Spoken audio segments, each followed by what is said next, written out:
Hello, Hello, Ben. Ben. Thank you very much. Welcome, everybody, to the broadcast of the fourth race of the season. It's a 1978 Formula One season, and this fourth race comes from Long Beach, the US West Coast Grand Prix. Joining me again, like always, our physics expert, Alberto Ibanez. Hello, Alberto. Hello, Richard. Pleased to be here. Pleased to meet you all, guys. So this will be a very different challenge for the drivers. We have here a street circuit, a good old-fashioned American street circuit, tight, twisty corners, the walls very, very close. I guess this will be a race of attrition. What do you think, Alberto? Will be a race of attrition, and it also will be a race of drivers and not as much as cars. We're already seeing that because in the qualifying session, Greg Wasson, which is probably the fastest guy on the grid, has about destroyed everyone else. Yes, Greg seems to be on form, at least in qualifying. Let's see how he fares on a long race like this. Tires might be an issue on such a course, especially a course that any mistake you can pay dearly. You can end your race in an instant. So I guess raw speed might help, but it will not be everything here today. No, it's a long race, and any mistake you do here is paid dearly.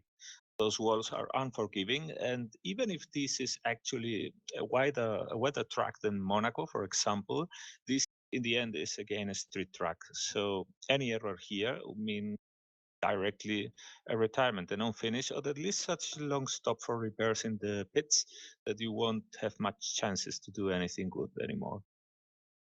Yes, like Alberto mentioned it, the Lotus 78 with its ground effects aerodynamics, it won't be much of an advantage here. There are no really quick corners where the aerodynamics can play a big role. So we are seeing Greg Wasson dominating the proceedings in qualifying with his shadow, and Richard Coxon seems to be the second man running, at least according to the timetables with the Tyrrell. So we will see. There will be quite a bit of shake-up in the order, I guess, due to the unique characteristics of this track. And we have again a full house here, don't we, Alberto? And we have some changes of drivers, actually. Yeah, there's been a lot of musical chairs playing in the background with drivers. Some people were not happy with the rides. We also saw last race how Mike McNell quit Ferrari because he was absolutely fed up with the behavior of the car. And we see now a new driver who has decided to take the challenge of our dear yellow teapot, the car we've been watching for a long time, expecting some interesting performance of it. David June is now our teapot man, and he will be trying to extract the best from the Renault in this race. Yes, although it's not the best circuit to run the turbo car, I guess. I mean, the long straight here at Long Beach might help him, but not the rest of the circuit. Well, it certainly is a difficult debut for him, because with all that turbo lag coming out of the corners, it takes about almost half a second for him to get the same power that the other cars are making at the same RPM. So that's a difficult job for him to keep the right amount of gas when exiting the corners and get this Renault pushing forward hard. Yes, it seems so. I would ask, I don't know if you or Ben, any of you have the broadcast link at this point. If you can give it to me, I would appreciate it. And indeed, it will be interesting. Mike quit Ferrari, as you said, and he's now driving the privateer Lotus. So let's see if he can fare better with that car. It's a very different car. It has ground effects like the official Team Lotus one, but it's not as fast. But maybe it will be a car more of his liking. It will be interesting to see what David June can do with the Turbo Renault, of course. And we might have a new faces here today, maybe one or two.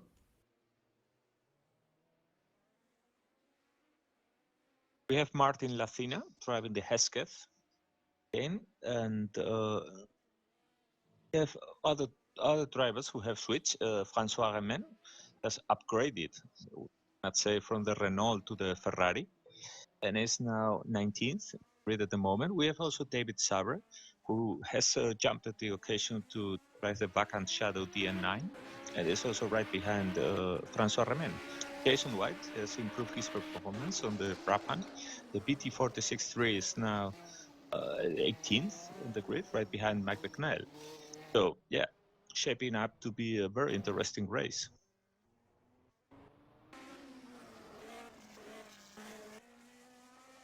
Oh, and I Yes, forgot to indeed. mention Emmanuel Haas, who is in the Theodore here also. Oh.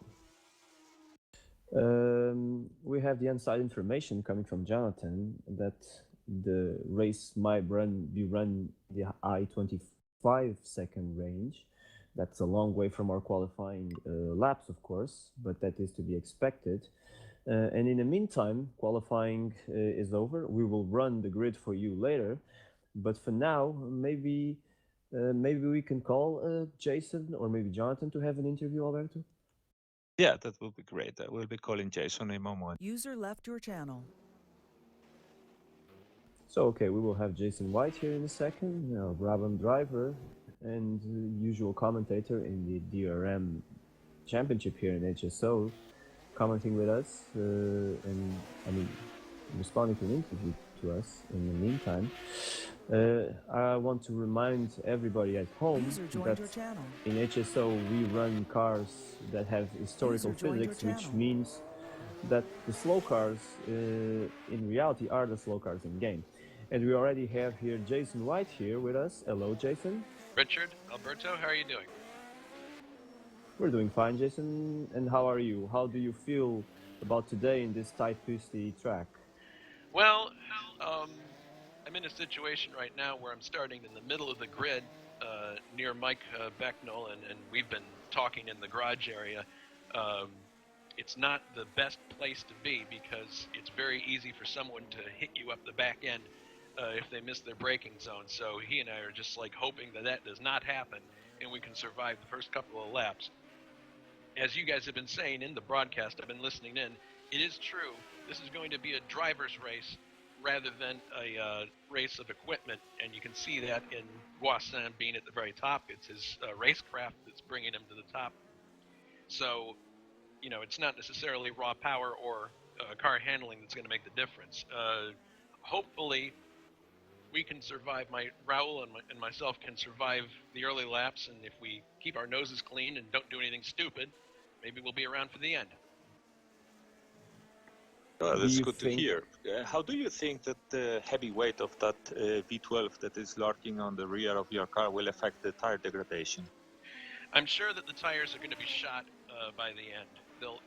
They'll only be tires in the academic sense. They're round. They were once made of rubber. It's probably what's going to happen. But the thing I'm finding is that the added fuel weight is actually helping balance the car early on a bit more. So driving it early on may be at least a little less tiring, not as quick, but at least less tiring. Towards the end of the race, I'm sure it's going to be loose like crazy. Yes, that was going to actually be my next question. What about the fuel load? So you say that in this occasion it might actually help the car. It may have a stabilizing effect to the car, at least early on. I don't think we're going to be one of the quickest cars, but again, I think the real game is going to be, can you stay out of trouble for 80 laps? If you can do that, then you have a shot at doing something at the end. But hopefully, you know, we'll see what happens. Are you scared of that first tight hairpin? Yes, at the start of the race? Because I can get my braking zone right, I can do everything correctly, and if someone behind me doesn't do it right, there's nothing I can do.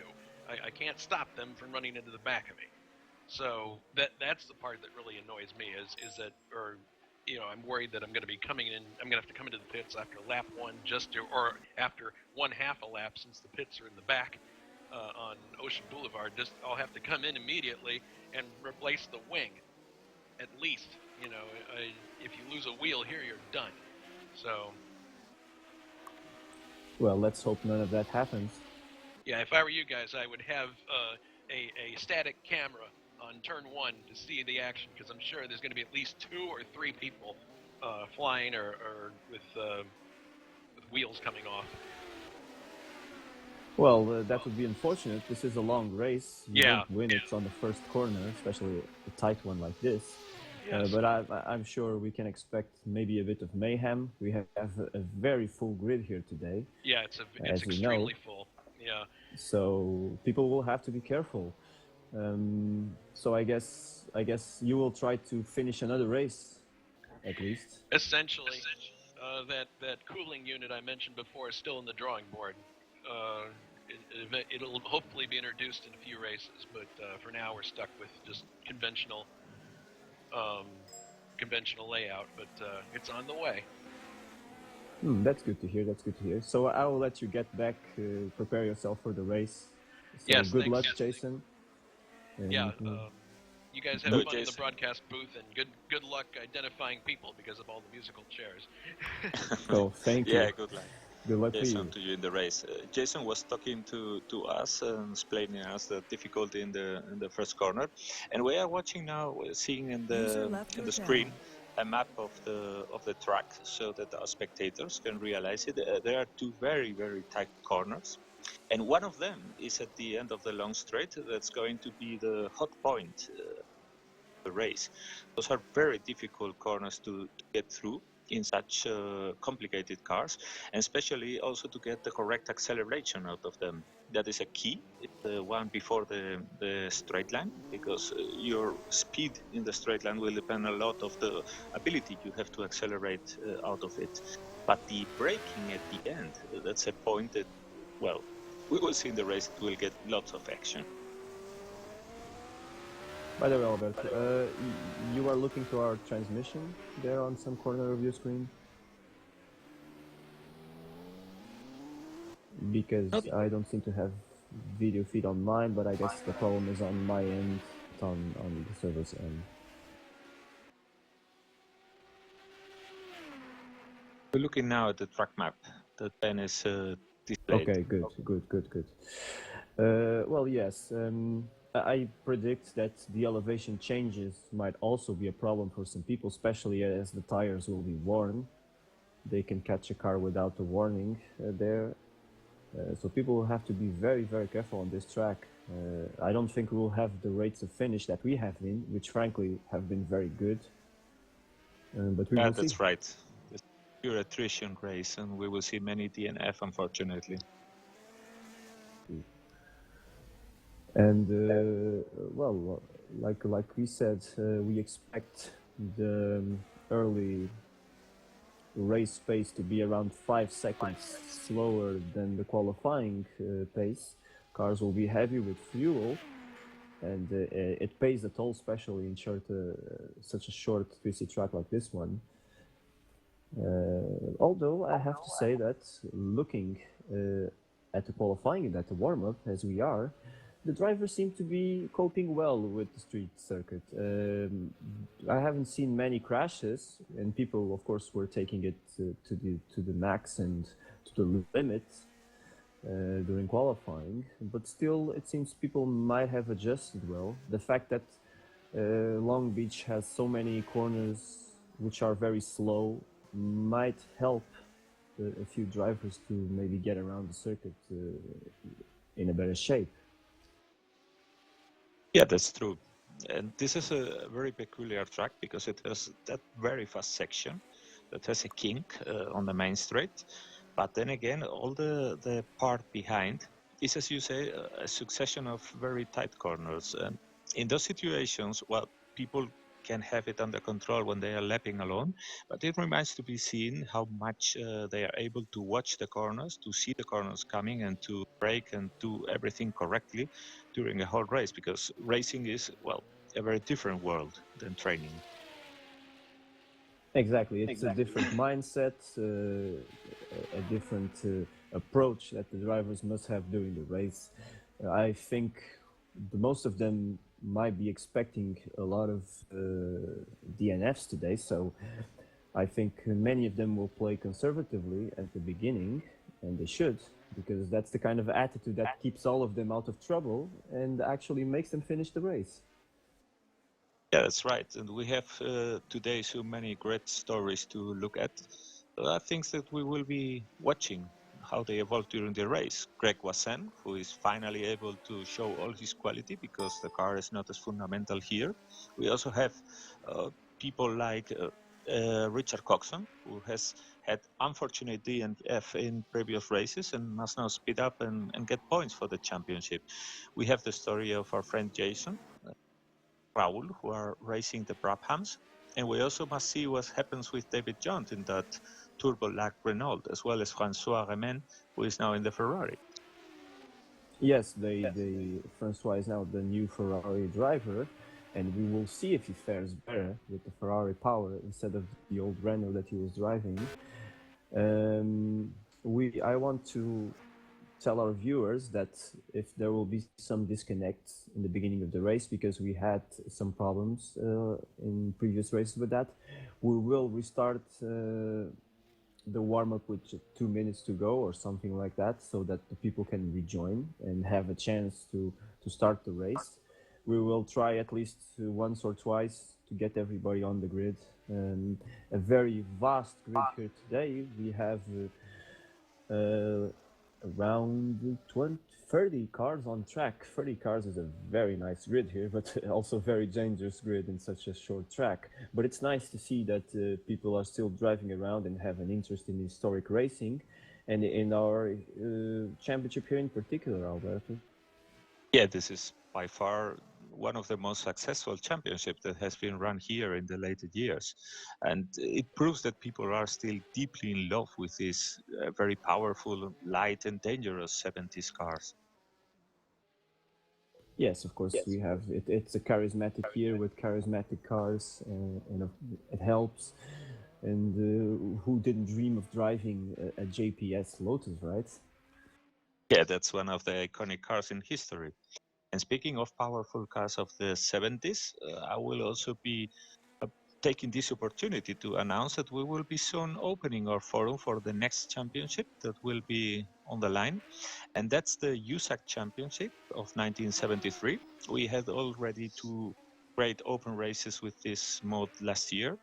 And well, 1,000 horsepower Offenhausers all around ovals in one of the craziest probably eras of American motorsport racing. Something that unfortunately we will not be broadcasting because fortunately we will be driving those cars.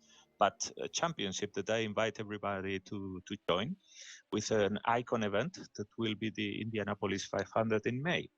And well, I hope you all enjoy it as much as we have done creating the championship and preparing it. Yes, it's true. There's a real trophy on the line in the Indy 500. There was also last year.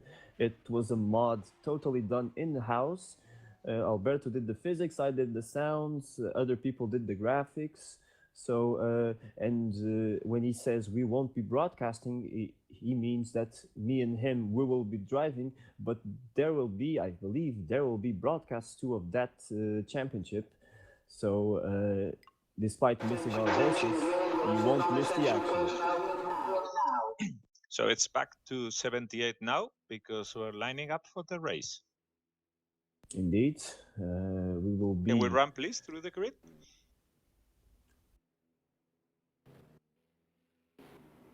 Yes, they are already all lined up, and starting with our pole man, we have Grégoire Guassin, who finally makes the pole on the race with his Shadow DN9, the new model of the Shadow here. Second place, we have the winner of last race in Gerard Rion with the Lotus 78. The ground effects not so helpful here, but still he did a great job by holding the car to second place on the grid, proving that he has a lot of talent too. And the cars are still lining up on the pits because they still have to complete the recognition lap. I'm sorry about that. Third place, we will have lining up Richard Coxon in the Tyrrell. Richard has been a feature among the front runners, but he had problems, mainly with crashes of no fault of his own. 2 times people crashed in front of them. Richard Coxon, of course, wants to make amends with that and finally have a clean race. He's starting third here, so let's see if he is able to do it. Then in fourth place, starting this race, we have Petr Lavak in the Williams. He was the winner of the first race, remember, of this championship, and he blew everybody away in that race. He was kind and sportive enough to share his winning setup with everybody, and it proved to be a very well done setup, and everybody could get on the rhythm with him. So well done there, Patrick. He had a problem of disconnecting in the last race, so we hope that doesn't happen in this one, because we need every driver we can here, especially at the front of the race. Fifth place, we have Vincent Beretta in the other shadow. Again, his driving prowess holding him to fifth on the grid in this track. Sixth, we have Jacob Fredriksson in the ATS. Seventh, once again, doing a great job.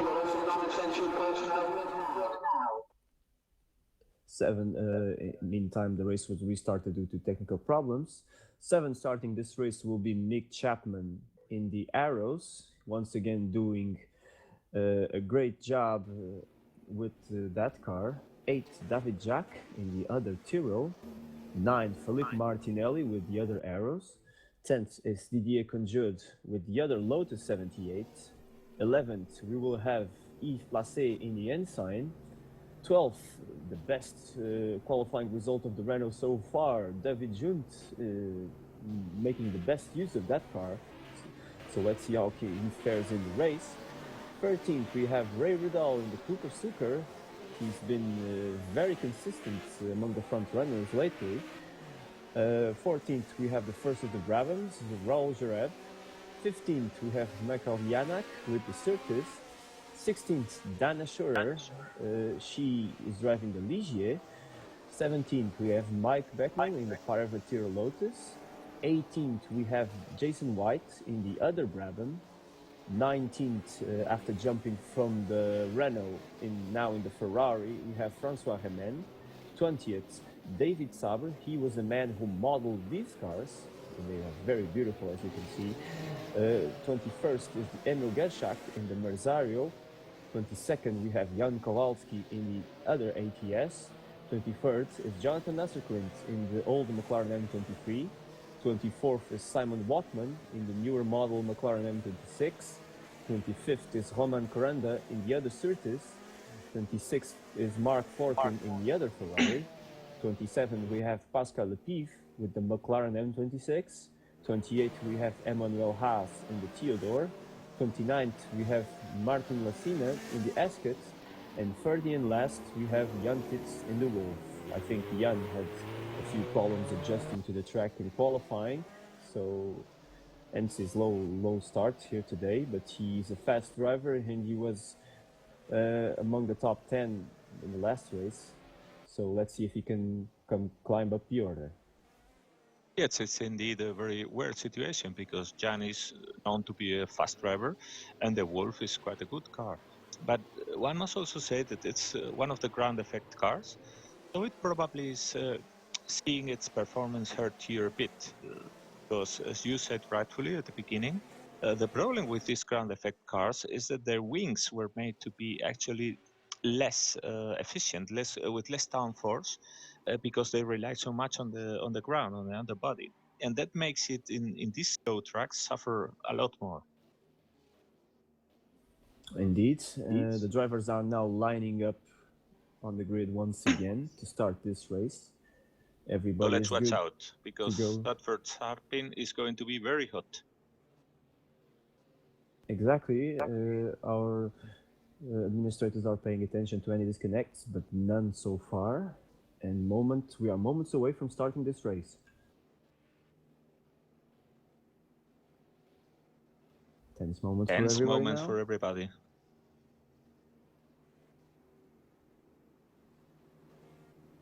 I guess David Jack down there is late to the party. Are missing. Asking if he can retake his place. This is only going to increase the nerves of everybody. Yes, people still arriving to the grid. Not the situation the drivers like. Let's not forget that these cars The get lights hot. there and being able to start. It seems he's on his place. Red lights. And we are Ooh, underway. I don't know if Greg wasn't jumped the start. He stopped. He didn't start, and someone hit him in the back. Already drama. Oh my God. Richard Coxon took the best of the start. They're coming to a hairpin now.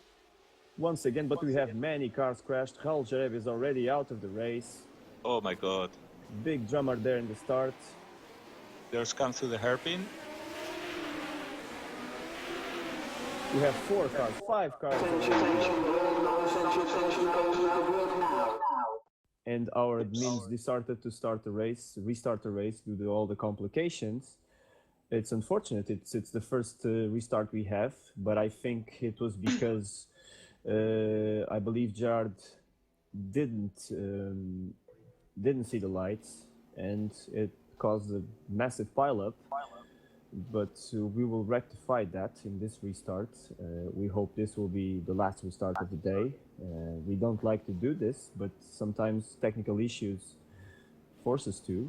So we hope now this time we won't have any problems. Cars are lining But up I think again. that this is almost exactly what happened in real life in the 1978 Italian Grand Prix. One of the cars stood in the start line. It didn't start quite right, Ronnie Peterson. And, well, absolute hell broke loose. Fortunately, in virtual racing, there are no casualties. We can start the race again and have a good spectacle. But in real life, this has been, unfortunately, this has taken a very heavy toll sometimes. Yes, exactly. Fortunately, we won't be prived of action because of some technical issue. So we will restart this race again. The drivers are running again around the track to line up again. They now have clear instructions to go straight to their pits, to their grid positions, and be careful. Gerard now knows that the lights probably will come out on his side without maybe the warning sound. Sometimes that happens with some drivers. And we will hope that this time everything will run smoothly. We were talking just before the start of the nerves that would only be increasing because of the delay until the later drivers, the last drivers took their place on the grid. And, well, we have seen what happens. Probably this has distracted some of the drivers like Gerard, and, well, this is the result in the end. Yes, and it actually is the first start we had such a major issue in the start. We have the other races. We were even surprised about how clean our starts have been. But I guess people are indeed with their nerves running high, and 30 cars on the track, well, it doesn't help them to cool off, but they need to cool off because it won't help them if they are out of the race even before crossing the finish line to start it. Okay, the leader is now taking his place, start, and I would say Greg seems to have been a bit lucky because I don't know if it's my eyes that deceive me, but I would have sworn that he had jumped the start. Well, if not, he made a blinding one. Let's see if he can do it again. Look at Richard Coxon's car. He has placed it conveniently angled to go for the gap in the middle. Oh yes, I guess Richard is being cheeky and he doesn't want to be caught up behind anyone who misses the start. So he's already taking evasive action. We are again. We are underway now. Once again. Ooh, Greg, his car and Richard takes the inside. Yeah, Richard is doing fantastic start in these last races. This time we had a much better start. Nobody was caught sleeping on the grid. Everybody's reaching the first hairpin. There is already a bit of traffic jam there, but the leaders come through cleanly. Yes, maybe a bit of touches, but everybody passed. So we are all racing here today at Long Beach. So let's go back to the head of the race. Richard Coxon leads in the race, and I guess he touched the wall there. You better not do that many times, Richard. And Greg wanted to take advantage of it, but he couldn't. But he's looking menacing. He shows himself to Richard, but there's no space there. Coming down now the hill.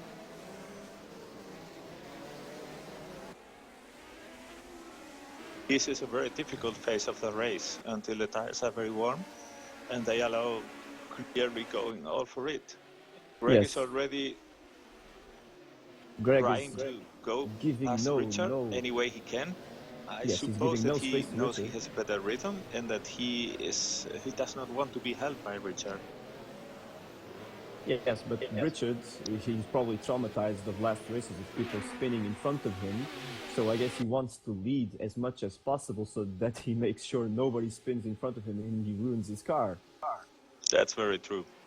Well, we're seeing here again how Greg is a master late breaker. Ooh, they're side by side now. Richard unaware. And oh my god. I wouldn't expect them both to be that aggressive at the start of the race. Oh, and Greg is through. Greg is leading this race. Well, there was nothing he is an amazing driver. What can you say? Richard is no slow driver at all, and well, Greg got past him. Well, let's see how this unfolds. Petr Lavak, he's no slouch either, and he's there in third place. In fact, the order so far is Greg. In my opinion, he has been waiting a bit, and now that Greg is through, I don't think it will take very long for him to start going faster and trying to pose a menace to Richard. Well, for sure, he doesn't want to be caught behind Richard and lose the lead of the race. But running now the order, at this point, we have Gregor Guassin leading, Richard Coxon is second, Petr Lavak is third, Jakob Frederiksen is fourth, Vincent Peretta is fifth, David Jacques is sixth, Gerard Rion is seventh, Yves Placé is eighth, David Jump is ninth, and rounding up the top 10, Nick Chapman. Well, yes, Gerard Rion is another quite interesting case, because this track, like we said, the ground effect cars are, well, not as good as one would initially suppose them to be. And the start seems to have gone really bad for him, because he has lost many places. Indeed, it seems. And everybody is still racing, so after that mayhem of our aborted starts, now everybody drove safely, so safely in fact that nobody has quit the race so far. One interesting fact is that, well, with the speed that Greg went through, when he passed Richard, one would have thought that he would be vanishing in the distance, but that's not been the case. And because Richard is such a calculating driver, it might be that when he saw how aggressive and how fast Greg was, he actually let him, to a certain extent, get by, and is now playing a bit of a follow-up game. Well, I wouldn't be surprised if he did so. Greg is indeed a fast driver, but sometimes he is a bit of a loose cannon, if I can use the expression. And I guess Richard, after all these troubles in the last races, he wants to be in a calm, safe position. So maybe he just told him, hey, if you want to lead, go ahead. But indeed, he seems to be right on the tail of Greg. Yes, and Petr Lavak is not going to miss any of the fun. He is also trying to keep with them. And they are already opening a quite big gap with the cars that are following them. Of course, this is not an easy track to overtake. Greg even overtook in a very unusual place. He overtook coming out of one of the airpins because he had better traction than Richard. But it's not the easiest track to overtake here at Long Beach. Speaking of overtaking, one of the stories of the day, that was the new driver in the Renault. Well, he's really making now Yves Placé's life quite complicated, because he's at the moment trying to show him the nose of the car and telling him, look, I'm here. And they are coming now to the main straight. They will be there doing the hairpin first and the main straight in a moment, and we will see what happens with the Renault power. Yes, David Junt is no slouch, and his results speak for himself. Although he seems to be having, Oops. he Seems to just have touched touched Eves. Eves there. He seems to have problems, taming all the power that Renault can produce. And 2 places behind him is the guy who was once driving that Renault, Francois Remen, is now in the Ferrari, and he's not doing bad himself. And look what happens with the Renault. It has a lot of power down the straight. He has been able to overtake Eves. Indeed. Yes. And it seems there was a problem with Richard Coxon. We didn't see it, but he's now in fourth. Maybe he made a mistake. His car seems to all be in one piece, no wings missing or anything. So maybe he made a mistake. Let's see if he can keep up with the same rhythm as before, or if he goes to the pit or anything for damage.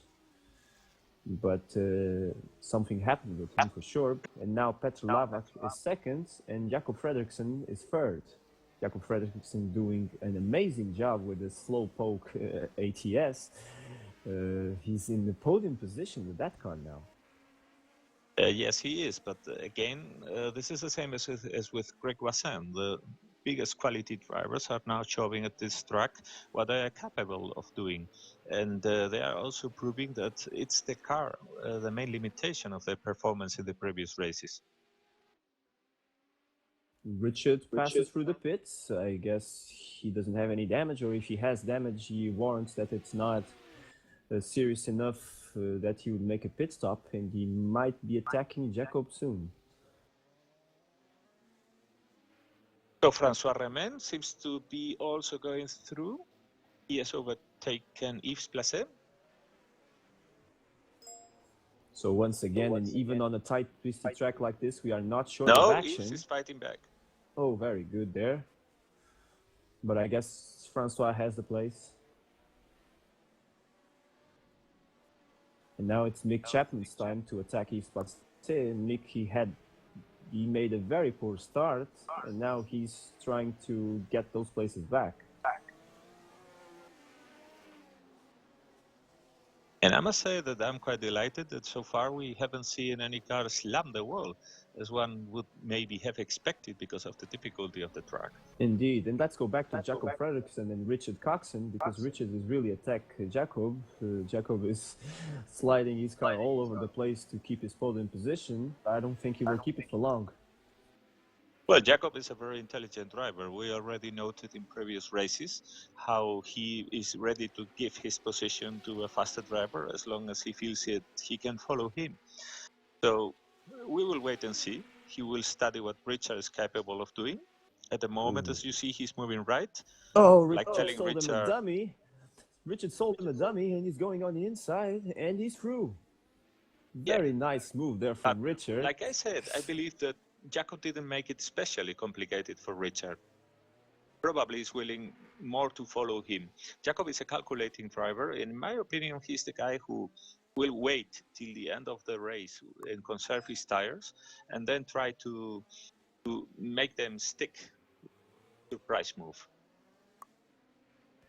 Well, whatever happened with Richard didn't affect his race pace, because he's doing okay there. Although, at this point, Grégoire Voisin is 6 seconds in the lead. So we will see how his race evolves, if his tires will give him any troubles later. But for now, he's secure in first place. Yes, with this race pace, it wouldn't amaze me much if his tires are completely destroyed 3/4 into the race. But then again, Greg Voisin is probably the most skillful drivers when it comes to driving on the last red dot of the tires. Yes, Greg really enjoys driving a car on the limit. So when the tires are worn, it is on the limit all the time, and he has no problems with it. Meanwhile, further back, we have Greg's teammate, Vincent Beretta, under attack from Richard's teammate, David Jacques, in the other Tyrrell. I guess David Jacques will overtake Vincent, and he managed it. Ooh, they seem to touch, although it might have been lag. And behind those two, there is Gerard Rion in the Lotus, trying to claw back the positions and the time that he lost on another poor start. And something must have happened to another of our regular fast drivers because Philip Martinelli is in last place and also one lap behind. Very weird. He might have picked the damage somewhere and had to stop for repairs.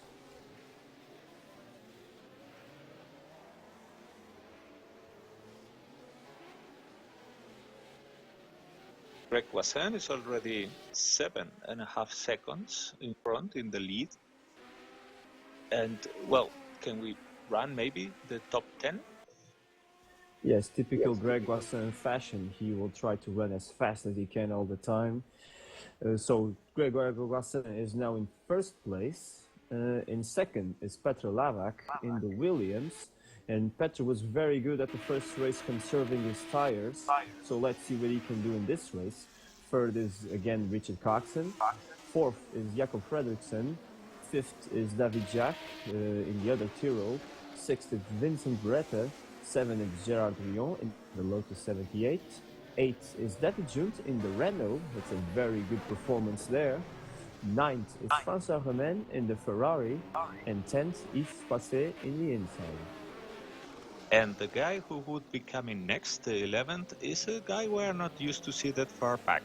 Ray Riddle has been doing amazing performances with the Copper Sucker. He is usually a top 5 fix, but in this track he seems to be not as comfortable, or maybe the Copper Sucker is not a great car for this track. Well, I know that the Copper Sucker is a heavy car, and weight is not something you want to have in a tight, twisty track like this one. Although, to be fair, Ray seems to be picking up positions since this race started. Yeah, that's true. The main battle that seems to be shaping up right now is between David Junt and François Remen.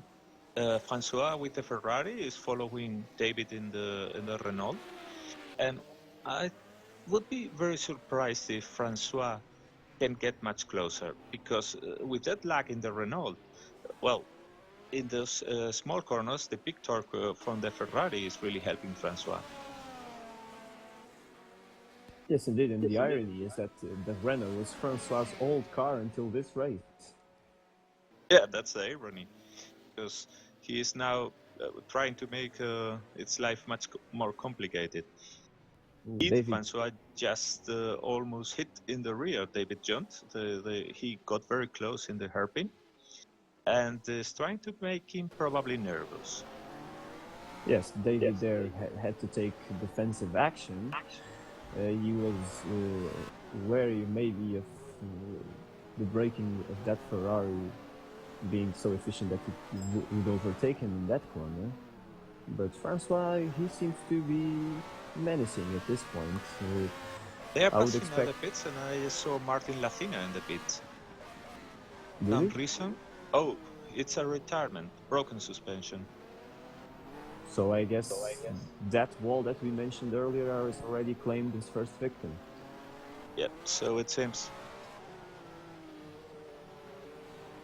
Well, not the best of starts here for Martin. It was his first race here, and it ended after 7 laps. We hope he might have better luck next time, although that next time might not be so soon because he was driving one of our one-offs. A poor car at that, an Esket. So it's unfortunate for him. Greg Wasson, meanwhile, is increasing his lead steadily, and he is in fact coming now to lapped cars. He is about to lap Jan Pitts. Jan makes room for him. The leaders will have to pay special attention to that, because if it's already easy to unfortunate things to happen when leaders are lapping cars, it's even worse in a track like this where you have no runoffs whatsoever. So both the leaders and the cars who are about to be lapped will all have to pay special attention. Well, indeed, with 30 cars, now only 29, but still a lot. With so many cars on the track, it's always going to be a bit of a delicate affair. So, lapping the others. Meanwhile, François is still very close to David Junt.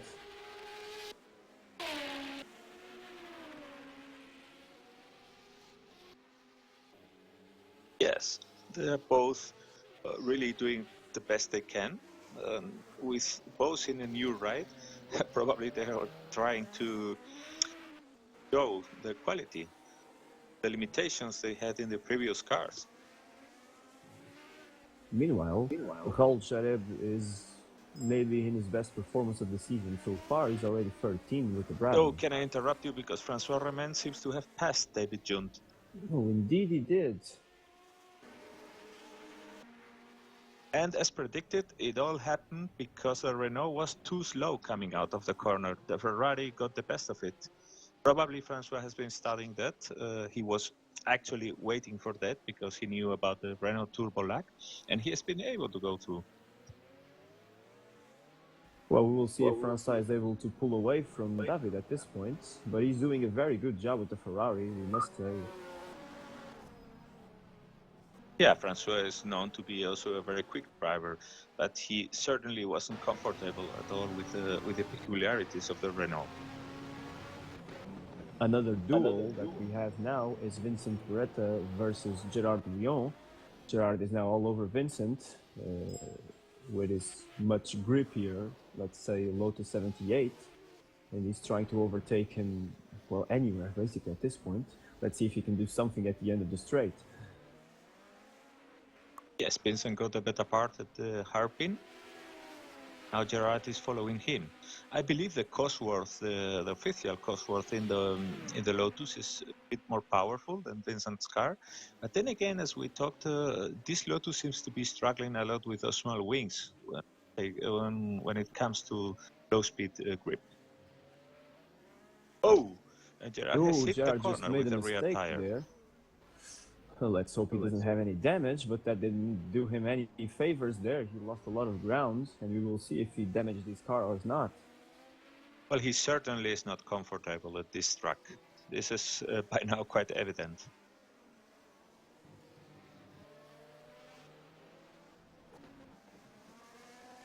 In fact, Francois Remen is approaching him quite fast now that he lost that time in the corner. And Francois also hasn't been able to shake David Junt. That's the question we were asking some time ago. David seems to be still following him reasonably closely, if not, well, with a chance to overtake. But he's making his message go through. I'm still here, don't make any error, because I will benefit from it. Well, indeed he does.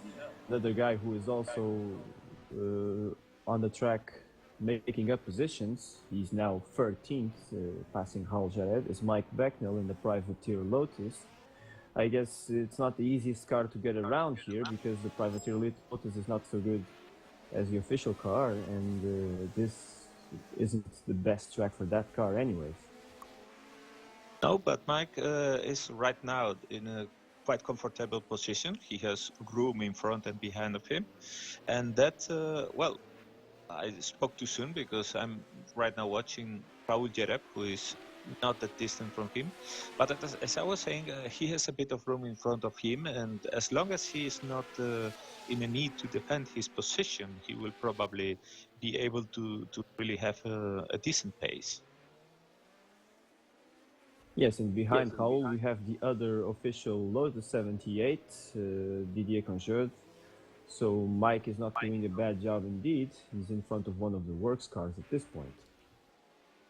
Yes, and Raul seems to have been much more comfortable in the Brabham lately. His first performances on the car were, I believe, a bit not representative of his quality as a driver. But he has been getting used to the peculiarities of this heavy and powerful car. And, well, his grid position today and his race pace are, I think, quite telling of that improvement. Further back, we have other trains of cars. For example, Dana Schurer, Jonathan Nasserklint, and Simon Watman. They are three drivers running very close to each other.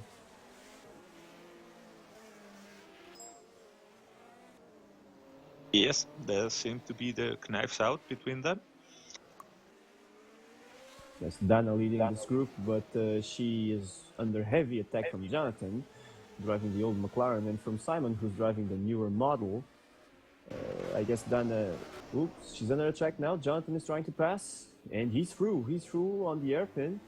And Yes, maybe but we will Simon see will what want... happens after this lock straight. Dana was having lots of trouble because of that heavy Ligier. Oh, look at Oh, look. that. That's what I was expecting. That Ligier is sure very heavy and difficult to manage in the twisty section of the track, but it's a rocket when you come to the fast part. Yes, the Matra V12 not only sounds amazing, but it has a lot of power to boot. And he dispenses Jonathan with ease. I mean, poor Jonathan must be frustrated at this point. He tried and everything you can see to after pass the slow Dana. corners how the car takes a lot to accelerate because there is a lot of wheel spin, while the traction of the McLaren is much better.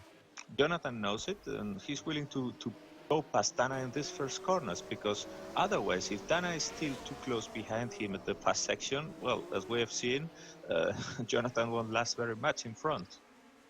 Well, indeed, that was impressive. Well, not for Jonathan, frustrating more the word for his case. And let's not forget that Simon is very close to them both, and he has a more powerful Cosworth, I believe, than Jonathan, and a better car to boot. So Jonathan would want to just get past and get away from Dana as fast as he can, but he doesn't seem to, with that much difference of power on the straight. Yes, and Simon is also a very and aggressive driver. He goes again in the same place. He overtakes Dana yet Dana is again. not stupid. She knows that Jonathan is much quicker on that corner, and then she can get him on the straight. And so she won't make it difficult for Jonathan at the hairpin. No risk of getting an accident there. But at the straight, she simply says, "Goodbye, man. It was nice to meet you." Yes, of course, Jonathan also getting out of the corner in such a tight line, he comes out with less traction. Oh, and now then maybe overshoot his braking point, and Jonathan had a chance there, but he wasn't able to capitalize on that.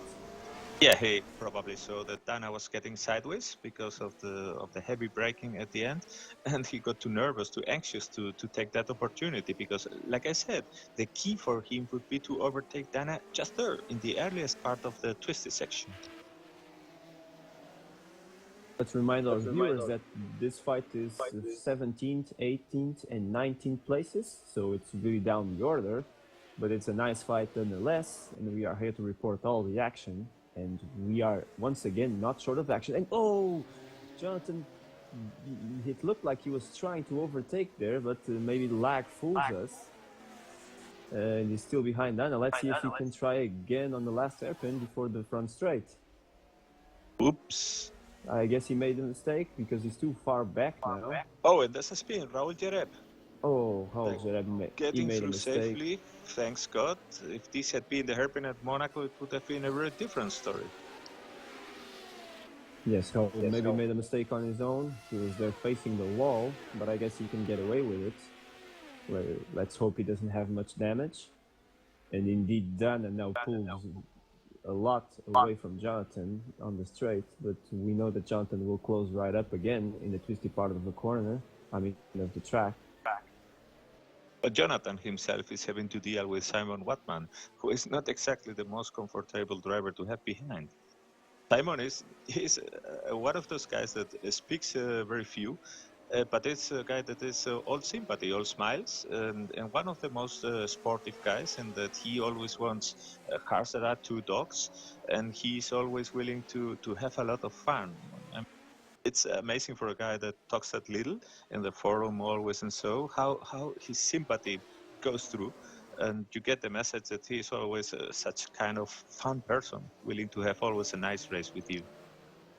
Yes, Simon is not the fastest guy around indeed, but he's a very sporty driver. He always makes life easy for the leaders when they lap him and all that, and he's doing a very good job here today. I mean, he's prone to crashing, to put it nicely, and once again, and there goes Jonathan. But he's doing a fine job here today, and the leader, Greg Lassin, is now lapping these guys. Yeah, Greg is quite in another world. And speaking of another world, I'm looking at the timetables, and unfortunately that seems to be more DNF. Emil Biasak with the Merzario has retired with broken suspension, which is actually a pity because he was doing a fantastic job with that car. And it's a guy who is also driving with H pattern shifter, full realism, and he was doing so great. It's a pity to see him retire. Oh yes, and I know how hard can it be. I also do it like him, 3 pedals and the shifter. And Oh, Felipe indeed, Martinelli also, and Michal Janak. That's unfortunate. I guess the wall might be claiming a few victims while we are entertained with the battles on the track. Now, speaking of battles, Richard Coxon is catching up Petr Lavak and is now very, very close to Petr.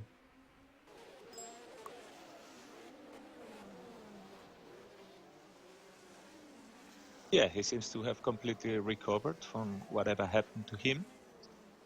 Now a question of what happens. Will we be trying to overtake or not? Yes, Because as we have seen, Greg Wasson is in another world. So, well, Richard is a calculating driver, and while he's fighting for second, he will not do any stupid thing, because he knows that Greg is out of reach for him. So he's now very close, but Petr seems to have the legs on the front straight. Let's see if Richard can do anything on the braking.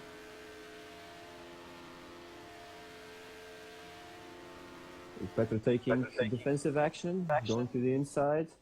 Well, Petr is quite a good late breaker, so if Richard is going to make it there, it's not going to be easy. They're about to catch a train of back markers at this point. Let's see if they will shake up things between these two. They're now catching Jan Kowalski in the other ATS. Richard tries to get close so as to make the best of any opportunity that might arise while doing the lapping stuff. Yes, Jan Kowalski just moves aside and lets him through. No problem there. Now they're coming up to Roman Coranda in Surtis. Roman is a great driver. He should be able... Yes, he did to make the best move to let them go by. Very well. Indeed. He moved so much that he even lost the position to Jan. But I guess that's part of racing there. And now they're catching up Raul Jareb, which after that little incident is way down the order. Yeah, he seems to have lost a bit of race pace, and it's typical because when you are quite concentrated driving and suddenly something like that happens, you find yourself for some more laps without the rhythm, as if a bit scared. The car is feeling right again. Oh, and Peter did make a very small error, but Richard couldn't benefit of it. Yes, these cars proving once again how hard... Oh! A misunderstanding. Yes, you almost lost the wing once again. He doesn't want to do that very often. These cars proving hard for the drivers to put the power down. And I would say that Richard is able to go through the twisty sections a bit better than Peter. But then in the fast ones, the Williams seems to be quite fast. Yes, looking at Richard, he seems to have a lot of traction. He maybe set up his car to be that way. Maybe he has a bit more wing than Petr, at the back at least. And he's now very close once again. And I would say from Peter driving that he is really feeling the pressure. Oh, I'm sure he is at this point. I guess Richard maybe wants to see what he can do running all on his own in second place. And he wants to dispense Petr, even because we know that Petr was able to manage his tires very well in the first race of the season. And I guess Richard doesn't want him to stay in front for long, or else he may start to pull away. As we were suspecting, Peter has been able to go much quicker on this fast section of the track, but now Richard is all over him again. And we have another DNF, and it's a big one because it was a podium finisher in the last race. Mick Chapman is out with the arrows. Oh, that's unfortunate. Both arrows are out of the race. Indeed, a very bad day for the arrows team here today. And meanwhile, Richard is still looking around Petr, although Petr doesn't seem to be making any mistakes again so far. We have basically a quarter of this race complete, 20 of 80 laps, and we still have 25 runners, which is quite a big field still, especially for such a sneaky and dangerous track like this one. Greg Wasson seems to have taken things a bit more calmly. He is now lapping in low 124s, while he had been doing 123s earlier. Well, I guess maybe being in the middle of traffic doesn't help his lap times. He needs to be careful lapping people. I suppose that by lapping people this early in the race, it means that he will be lapping people all along his race from now on. So anything can happen. Yes, in this track, drivers will be quite spread after some laps, and that means, as you said, that Greg will be finding traffic all over the place once he has started lapping everyone. Just to give a quick update, in the top 10, Grégoire Guassin is running first, Petr Lavak is still second, followed very closely by Richard Coxon. Fourth is Jacob Fredriksson, fifth is David Jacques, sixth is Vincent Beretta, seventh is Gerard Rion, eighth is David Junt, who managed to pass again François Remen, who is now ninth, and 10th is Yves Placé. And meanwhile, Richard Coxon seems to have been able to get through. He has overtaken Petr Lavak, and they are also right now at the point where we were a bit earlier with Simon Watman and Dana Schurer, and Simon has also taken the occasion to overtake Dana. Well, Simon doing a good race there. Now Petr is behind Richard and behind in the long front straight. So let's see if the speed of the Williams can do him any good. He's trying on the outside now. Yes, the combination of the speed of the late. Williams and the slipstream were sure going to guarantee him a good run on this. Oh, he's still alongside. Oh my God! That was a nasty one. He took himself out, and he didn't do any favors for the cars that were around him. I guess that was very unfortunate because he lost his front wing and he had the accident with Simon Watman. Poor Simon. Fortunately for Simon, who was an innocent victim, he doesn't seem to have received damage, or much damage at least. Yes, and now Petr is with a puncture, I believe, and driving very slowly indeed.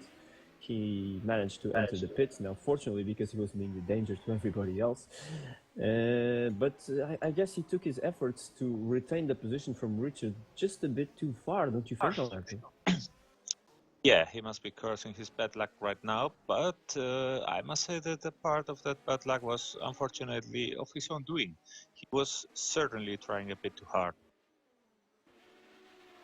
So with this unfortunate incident and drama, Jacob Fredriksson in the ATS is once again promoted to a podium position. That's amazing from him. David Jacques is now fourth, Vincent Perret is fifth, Gerard Rion is sixth, David Junt seventh, François Remen eighth, Yves Placé ninth, and Ray Ridal in a Cooper Stuker is now again in the top 10.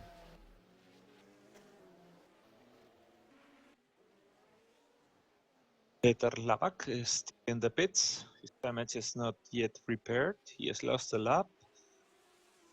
He is continuing to lose positions. Now that will be a bad race for him because, well, by the time he can join the race again, he will be really far back. Yes, big drama here among the front runners, which means that now Richard Coxon is running second all on his own, and he can do, well, as much as he pleases in terms of race pace at this point. Meanwhile, Dana Schurer and Simon Watman are still having their own fight. Well, they sure are enjoying today themselves, aren't they? It's always a very interesting fight when you see two cars that are so very different, with different characteristics, and each driver has to make the most of it in the part of the track that benefits him. In case we see the McLaren, which has a better chassis, and the Ligier, who is, well, as we are seeing right now, is quite a fast car in straight lane. Yes, and Petr Lavak is now back in the race. He's 20th, one lap down now.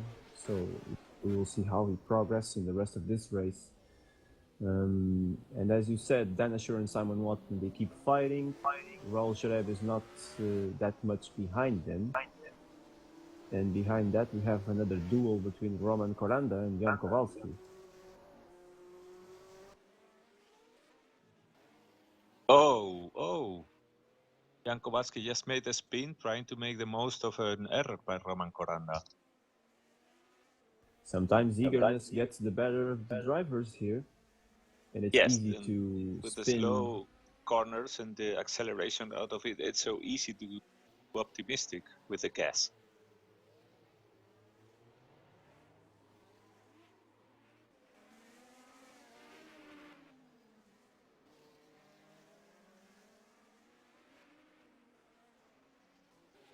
So meanwhile, Greg Wasson is again in his own world, 70 seconds ahead of Richard Coxon, who seems to be developing a steady rhythm.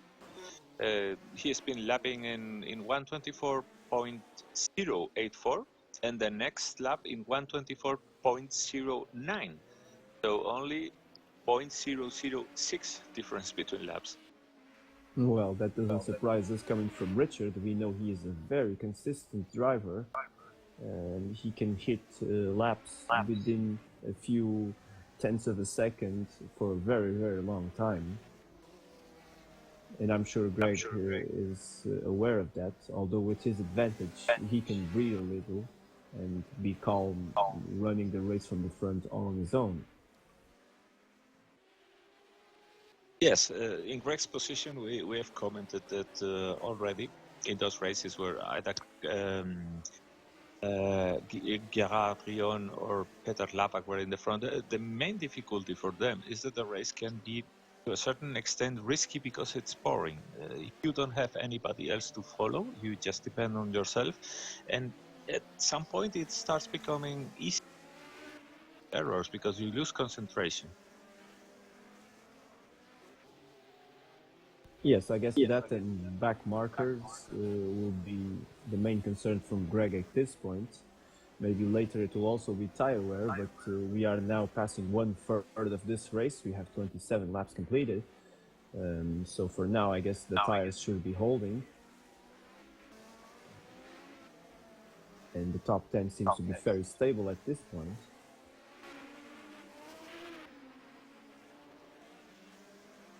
Yes, the main battle at the track at the moment seems to be Dana Schurer and Simon Watman. They have now put, oh my God, what happened to Simon Watman? Something very weird. Car suddenly started veering to the left under braking, and he has hit the wall. I guess it's going to show us a replay. It was certainly a very, very weird happening.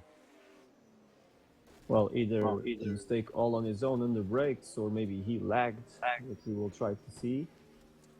But I guess he's out of the race. I don't think he can do much with only 3 wheels. That's unfortunate because he was riding so nicely. Yes, and he was driving James Hunt's car, so he is indeed confirmed retirement. So another battle that is right now going on is between Mike Becknell and Pascal Lebiev, because they seem to be quite close. And again, 2 cars that are very different in characteristics, but that are overall matching pace. Yes, Pascal, in the other McLaren, he's being pursued by Mike Becknell in the Privateer Lotus and Didier Congeud in the Works Lotus. They both seem to be doing a very steady race on their own, and Mike is trying to catch Pascal, and he might be able to succeed it. He's been slowly reeling in.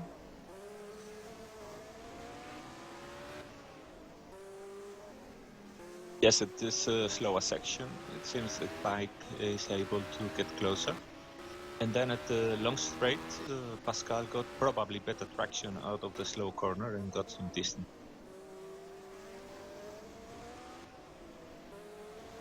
Well, I guess Mike must be much happier with the handling of the Lotus.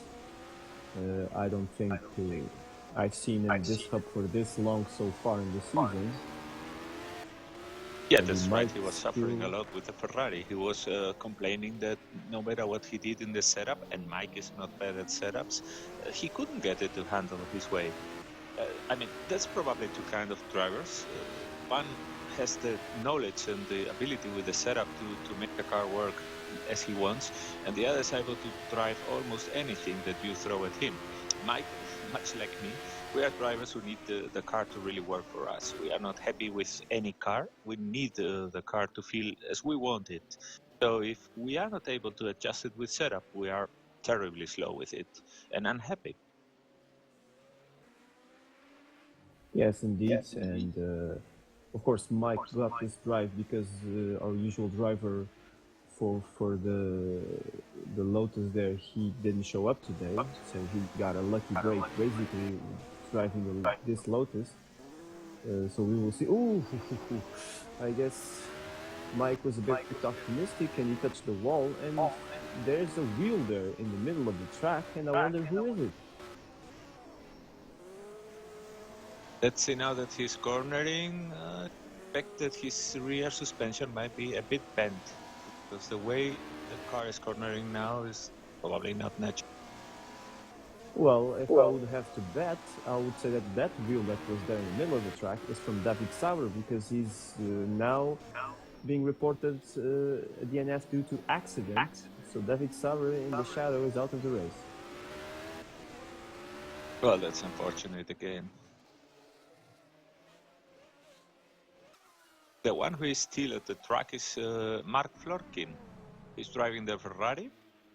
He's staying out of trouble, and he's doing his steady laps, and even lapping in the last place. He seems to be quite happy with his Ferrari. He was always a big fan of Jacques Villeneuve, and he is now enjoying his ride in the Ferrari, emulating his preferred driver. And well, not as fast as our drivers, but probably one of the happiest guys in the grid. Yes, he was one of the luckiest ones who actually got to drive the car he wished, due to a combination of his driving skills and the draft that we did early in the season. So indeed, he's living the dream, as we say here. And meanwhile, Gregor Grosjean, he lapped everybody up to 9th. He just Yves Passé is the first guy who's been lapped by him. François Remen, the Ferrari, is the last guy on the league lap. So that's a pretty impressive performance, considering we are now only at 31 laps into this 80-lap race. Yeah, but that's what happens with guys who are as fast as Greg.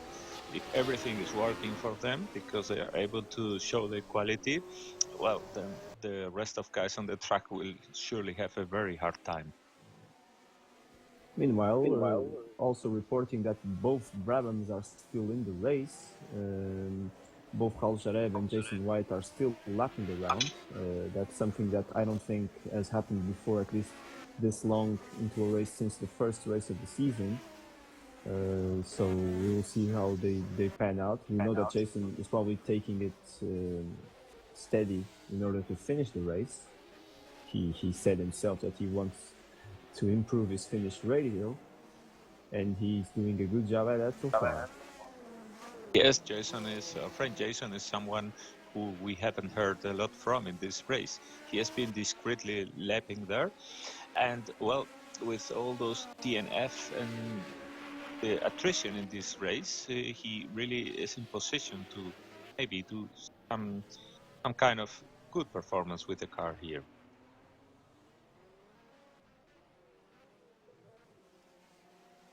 I guess Mike slipped back behind Didier Conjot, but he's now very close to Didier. But his Lotus doesn't seem as stable anymore, so I guess he probably got a bit of damage with that collision with the wall. No, and in the moment the action is being provided by Jan Kowalski and Roman Koranda. Jan is right now overtaking Roman. He has been able to outdrag him from the corner, but Roman Koranda, that was unfortunate. He wanted to break him at the outside and it didn't work. They got Slammed their the efforts wall. a bit too far. Oh, and man, that car is really destroyed. Any showing Yes, us let's the see if replay, but I guess this is terminal damage. Even if it happened close to the pits and Roman is trying to make it, I doubt much that the car can be repaired. well, he's missing a wheel, so I don't think. In fact, it's not close to the pits. He would have to do another lap once again. So I Yes, don't my think. bad, it was the other hairpin. Yeah, I don't think he will go all the way. Let's see if Jan Kowalski's car sustained any damage. But Roman is still lapping on 3 wheels. I think at this point he should just, quit the race. Because he's at the wrong side to enter the pits, and he will have to. No, he's passing the pits. He's missed the pit entry. The pits for him, they must be on the other straight between those two 90-degree corners on top of the hill, because the pits. Yes, on the other pits. Yes, the other pits. Oh my God, so he was even more distant than. Oh no. That's not very good. That's not very good. Well, I don't think. I don't know why he's insisting. I don't think he can repair that car. Yes, this is. By now, this is already an unacceptable situation. I think he realize will it arrive because to the he's pits. going now around the hairpin. Cars are coming, and it's not really. Look, he just caused a bit of problem for Jakob Fredriksson. Oh my God. Yes, he did this. I don't know how he will cope now with the slow corners with people coming behind him.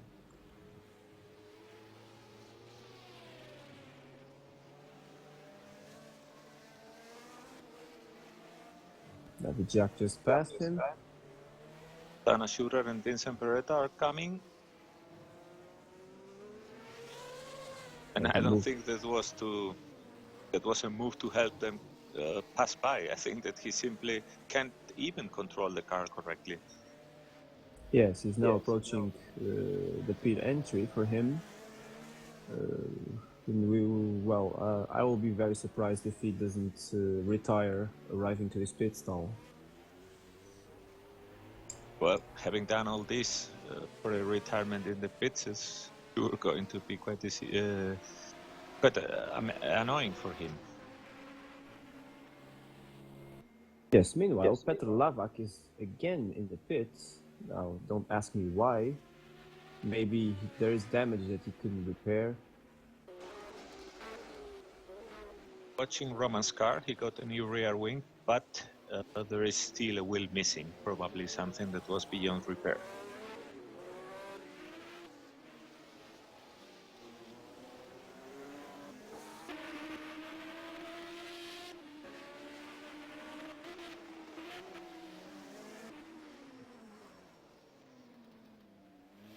So it's Jakob Fredriksson, who is now overtaking Florkin Mark. Goodbye. Trying to catch Pascal Lepiv. Yes, Jakob is still running third, all on his own, basically. He's 20 seconds behind Richard Cox and 12 in front of David Jack. It's a great performance in the ATS.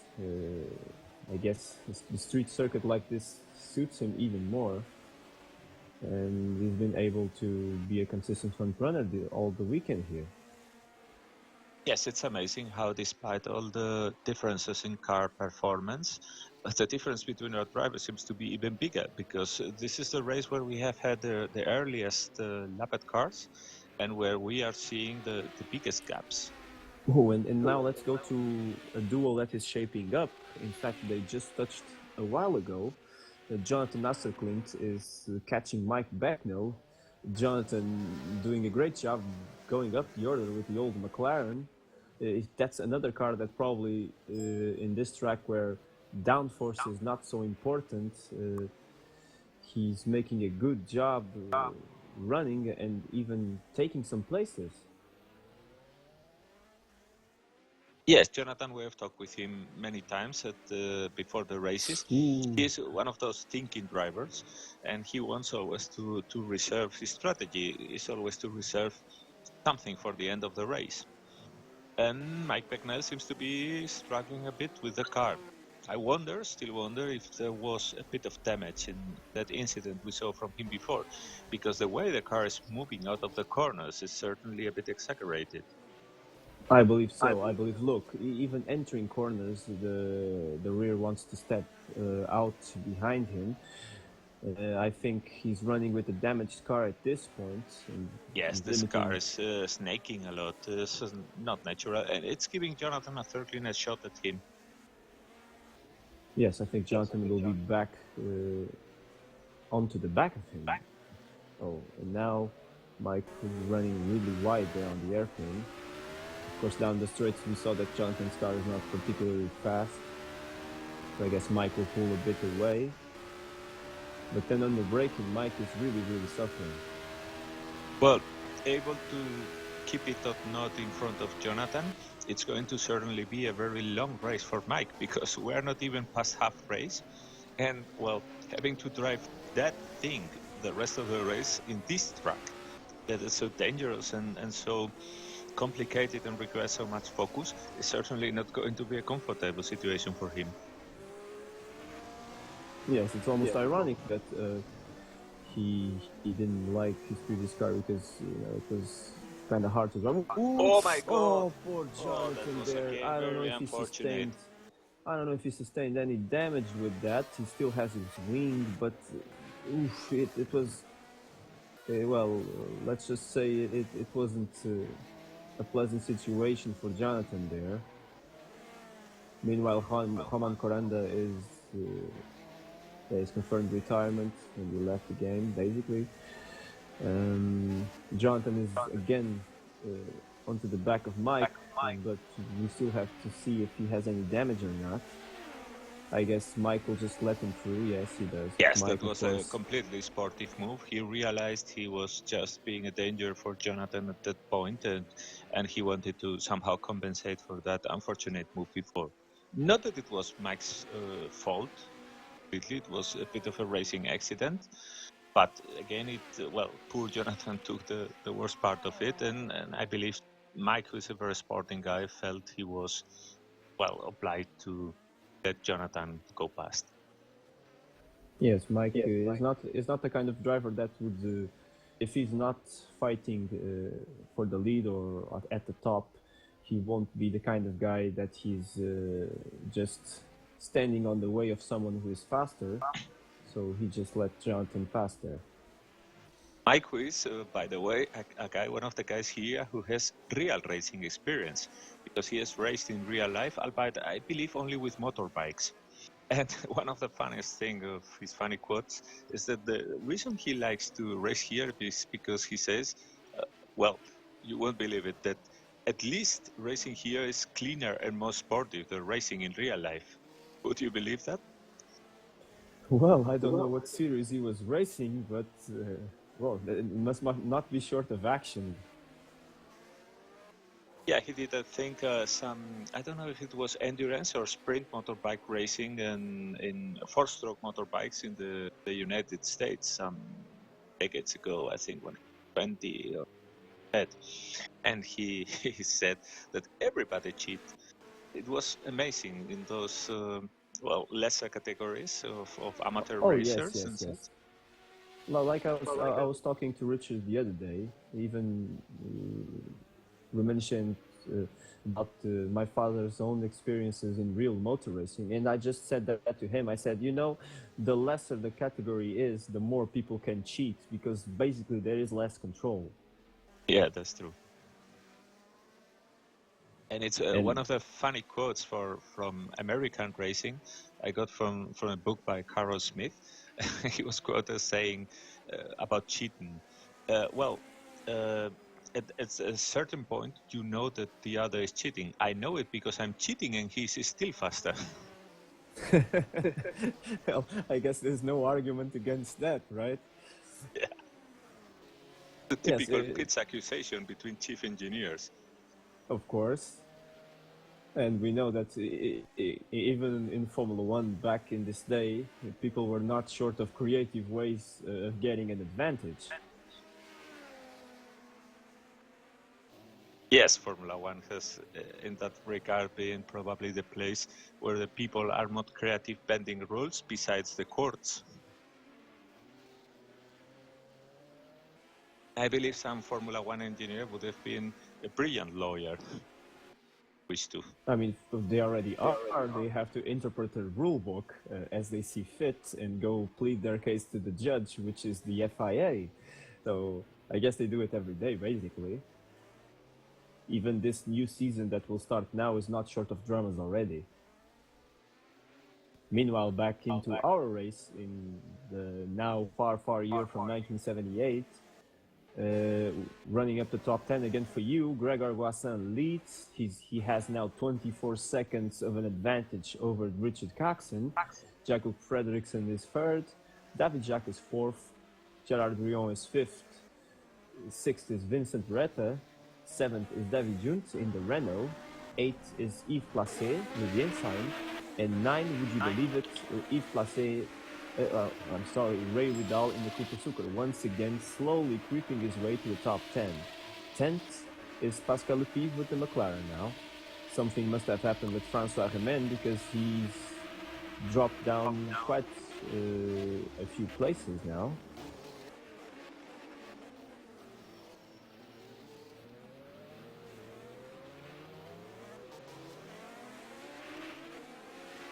Yes, something probably Francois had some allocation with the wall or with someone because he's now running in 17th, 2 laps down the leader, which is a shame. He was doing very well with the Ferrari.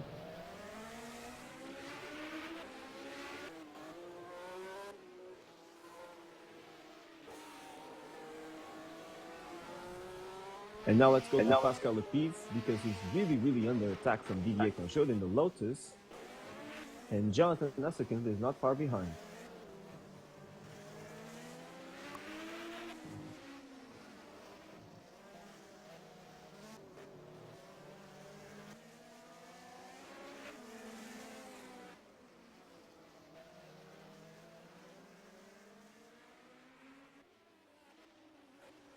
Of course, at this point, Pascal is running 10th. He's the last man on the top 10. And Didier wants to save Lotus' face here today and take that place from him. And Jonathan Asserkind, he's doing an amazing job with the old McLaren M23 because he's right up with these two. And judging by his pace so far, he might have a chance to pass them both.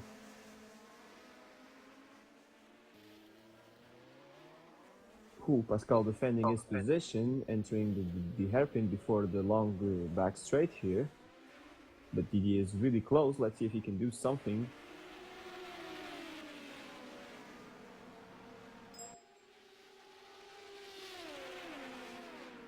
I guess he's too far still.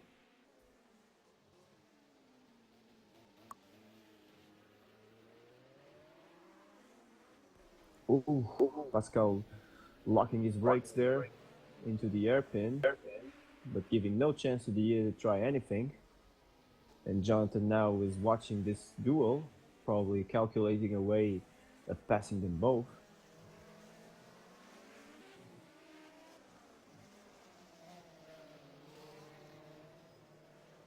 Seems that Pascal's McLaren is working pretty well in the twistier bits of the track. And just smoke coming out of his rear tires there. And now Didier is attacking him. He's on the inside. He's locked the brakes again, but there's nothing he can do. Didier Conchaud is through, and now he's running tight. Oh, I guess he slowed down a bit too much. Jonathan just clipped him there, but Jonathan is through again. Oh, yeah, Pascal had a spin. He seemed to have lost his concentration there for a bit.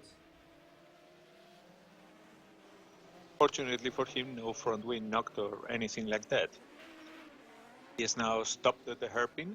I believe probably his front tires were cooked from the previous maneuvers. Maybe he's been locking brakes all the time, so I guess he did no favors to him. He will soon fall a bit down the order if he continues to do that. Nathan is getting close to Didier. Now, that might be one of the most upsetting stories of the season. If Jonathan, with the old car that he has, if he can get into a top 10. We know he is a very good driver, and if he's not one of the fastest ones around here, he sure compensates it with brain power. And by managing his races meticulously, he's known for prepare to races to a very, very high degree. And he's paying, that is surely paying off to him here today. He's really getting close to the end now. Yes, I'm watching Didier's car, and one thing you can tell immediately is that he's understeering a lot in the corners. His front tires are assuming an angle towards the corner that is not completely right. So that's probably the setup that is not perfect, or maybe his driving style. But in any case, this will only get worse as the race progresses, because such an understeering car in such a slow track is only going to take a bigger and even bigger toll on the front tires. Yes, and that's something we've seen before. He had troubles with tires in past few races, and he seems to adopt a driving style that makes him push the front tires a lot, and he's usually confronted with a lot of understeer as the races progress.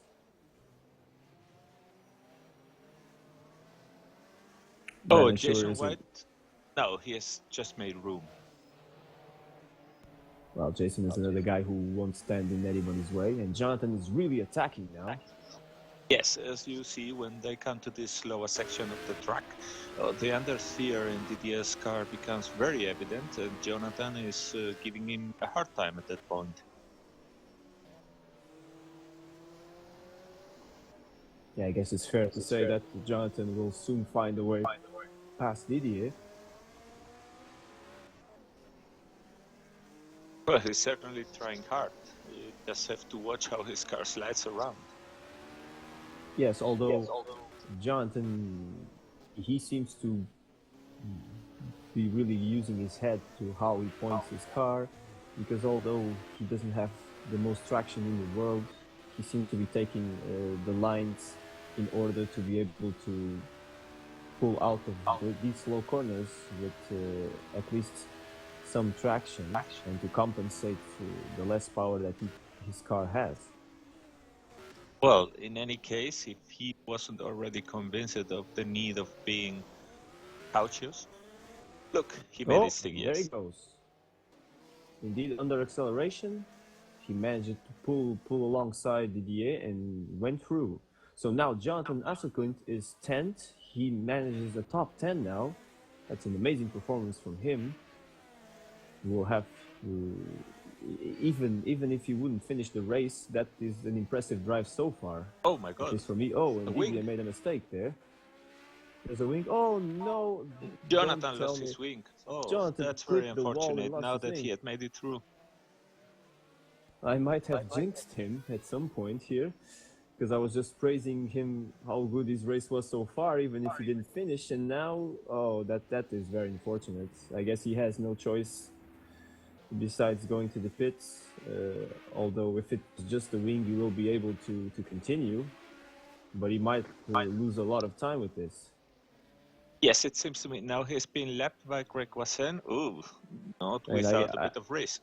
Yes, I guess Jonathan wasn't expecting that. Greg just threw himself into the corner, and well. Yeah, probably Greg also didn't know that Jonathan has lost the front wing and expected him to go a bit quicker through the corner. Like yes, I said, I believe Jonathan just clipped the corner at some point, so it was damage only to the front wing.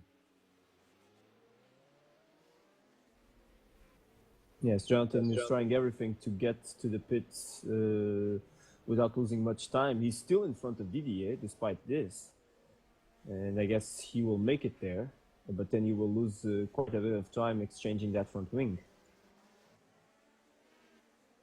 Yes, pit stops here are not anywhere as in modern Formula One. They are quite slow. And now Didier is coming. He's entering the pits. Jonathan is entering the pits, and Didier been able to go through again. I believe, unfortunately, they both won't meet in the race again. Yes, unless Didier has a problem on his own, I guess Jonathan will just lose too much time here on the pits now. So David Junt with the Renault, another story of the day, is now following Vincent Beretta and seems to be getting closer. Indeed, David Junt seems to have adapted pretty well to the Renault turbo car, and if he's doing so well at this track, I imagine he will do even better at wide open power tracks that will be further down the season. Yes, we will see what happens at places like Hockenheim and, of course, Monza. Those are very high-speed tracks, and the Renault is, I believe, still to get some evolution. Yes, we believe so. There are some teams who are still actually working on some evolutions and some improvements on their cars. There is the wild rumor that Lotus might have his next year's season car ready this year, and they might run it. We don't know if it's true or not. Well, this is my own joke here. I guess you people can look into the history books and figure it out.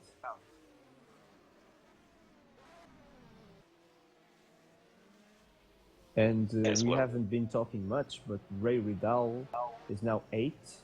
He overtook Yves Placé.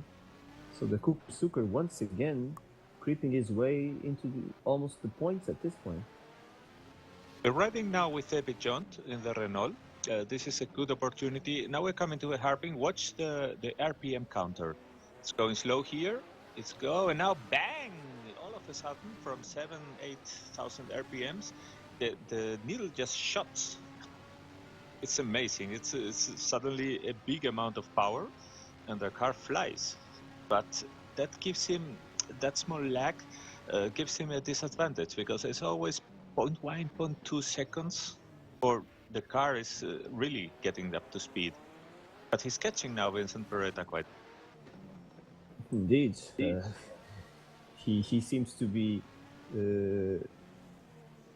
not being phased by that lag that you just described and that we could witness. And he's slowly catching Vincent. I guess I don't know if he managed his tires better during the race than Vincent, but maybe he did. And of course, all that power that we watched will for sure help him down the long back straight. So we might have an interesting fight on our hands here soon. David Junt is running 7th and David Beretta 6th, which is the last points position. So it's actually an important fight here that might be brewing. Yes, at this section there have been some acceleration, and Vincent can have a gap. Look at what happens after this hairpin. Look at the RPM counter. Bang! Past 7,000 RPM, it really shuts up. But you can see now the gap that Vincent has opened, and that's exactly the delay in the throttle, in the turbocharger, until the car has been able to accelerate. Oh, indeed. But I would say that David is doing a good job keeping all that power down when he accelerates.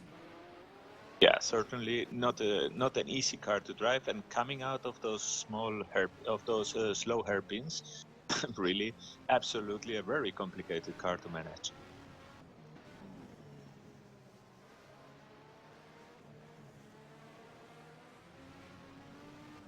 He's inching. Getting close to this section. Then he loses it again when we enter the last part of it, because there are several low corners you have to accelerate out from. And at that point, the aspirated Cosworth engine in Vincent's car is where, has the slight advantage. As long as this happens, Vincent can breathe along the straight, because if at one point David is able to come out with boost out of the slow hairpin close to Vincent Beretta, then you bet he will get him in the straight. And at this point, we still have 21 runners. We're almost, in fact, we passed half point way in the race. The last man running is Mark Forkin at this point with the Ferrari.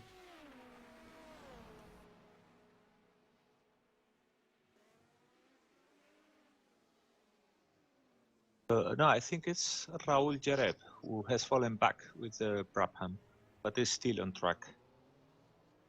Oh, that's because Raul just he was in the pit. Yeah, he was in the pit. He's coming out now, so probably he went to fix some sort of damage.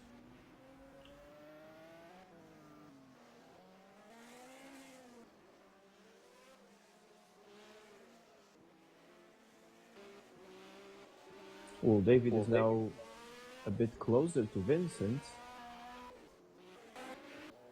Yes, we're again in that part of the track. He's able to close.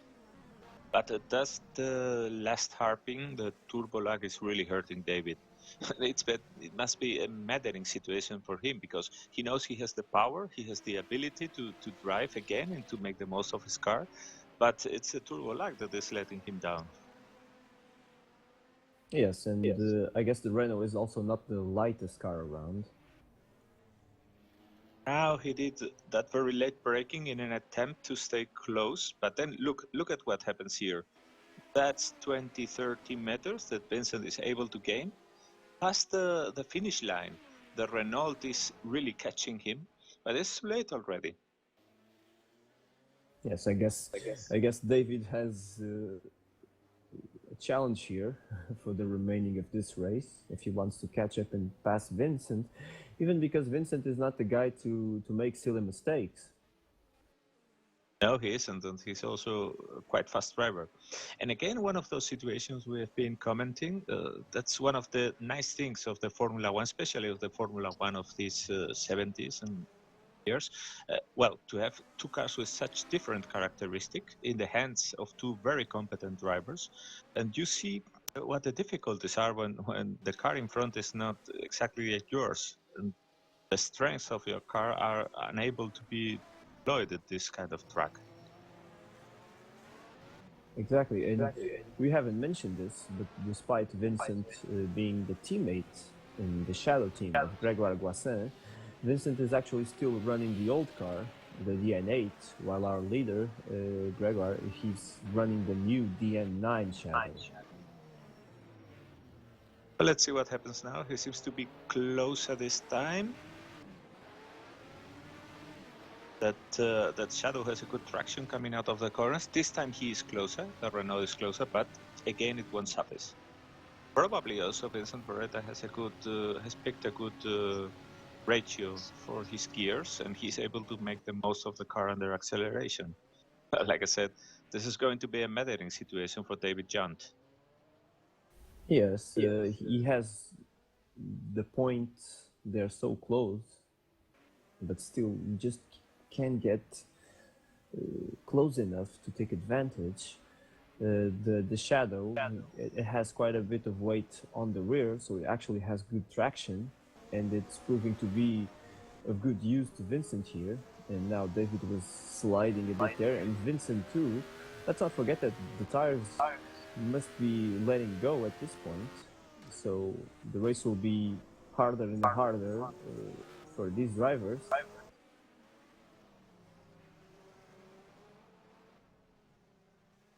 Yes, and worn tires in this race where you have to come out of the corners with complete control of the gas pedal is certainly going to be very challenging.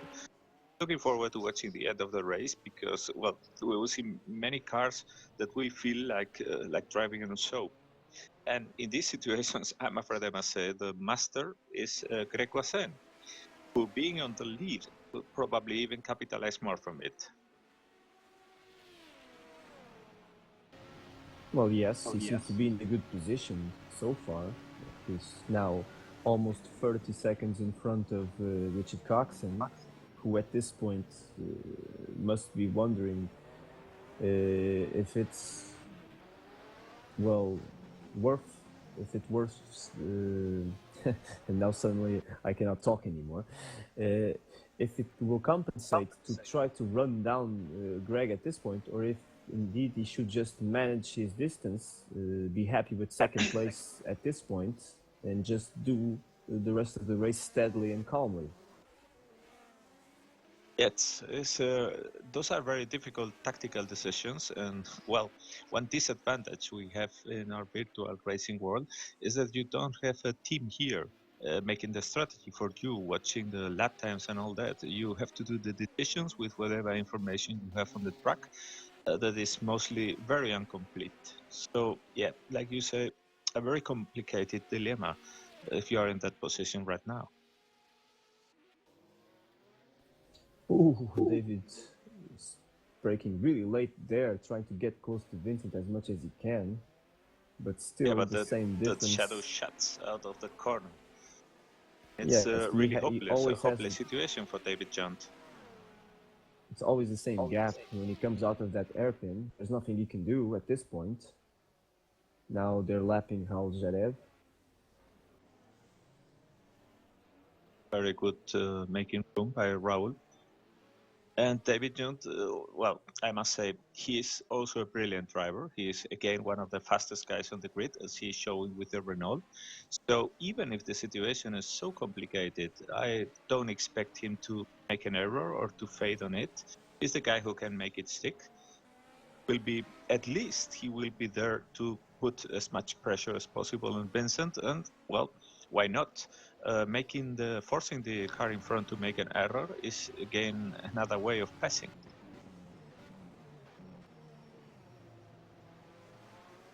Yes, I'm sure he's at least hoping to capitalize on that sooner or later.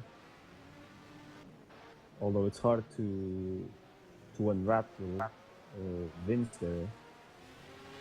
But David is also doing a good job keeping the pressure, that's for sure. At least I'm sure that both will be very happy after the race today. Because for Vincent, that's already this sixth position is nice. He will be getting championship points if he's able to stay like that. And in any case, he is a guy who enjoys a fair fight. And certainly David is giving him a run for his money.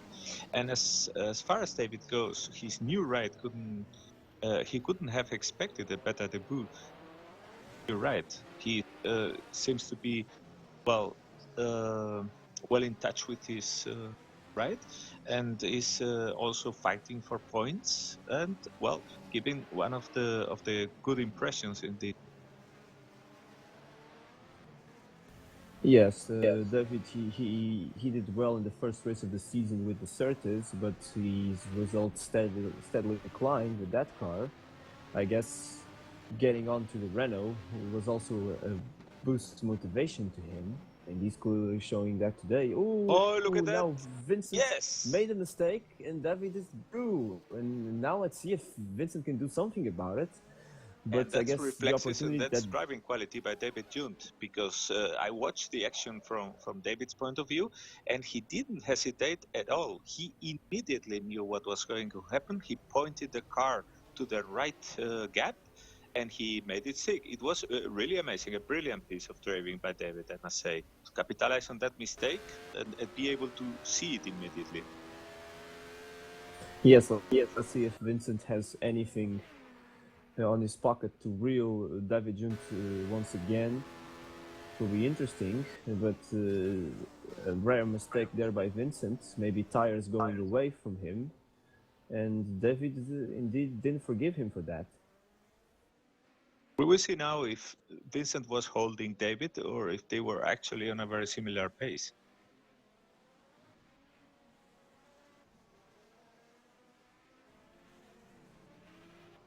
And that cold blood by David and that ability to mentally rotate the car that was in front and predict where it was going to head to, this would certainly be a big advantage if he is a guy to join in the USAC series. Because if you are oval racing, then being able to predict what the car in front is going to do in the case of a spin is a key feature.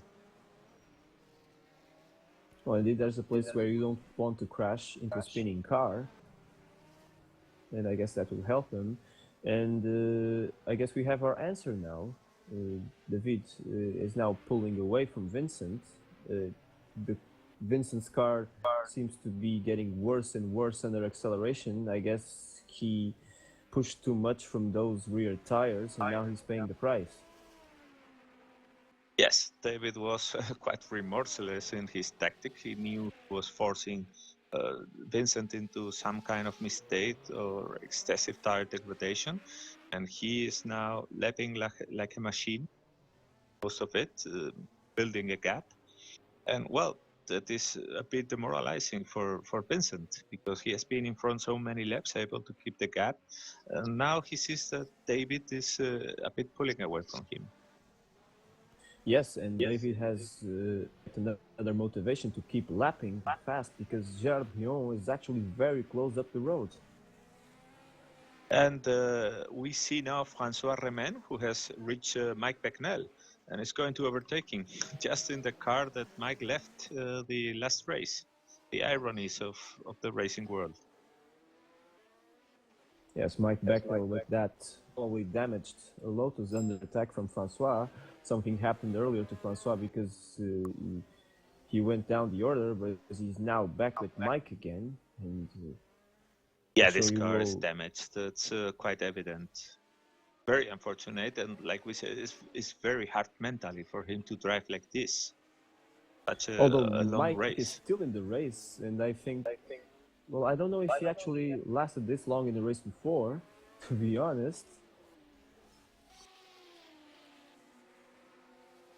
But Mike is not one to keep in track a car that is dangerous.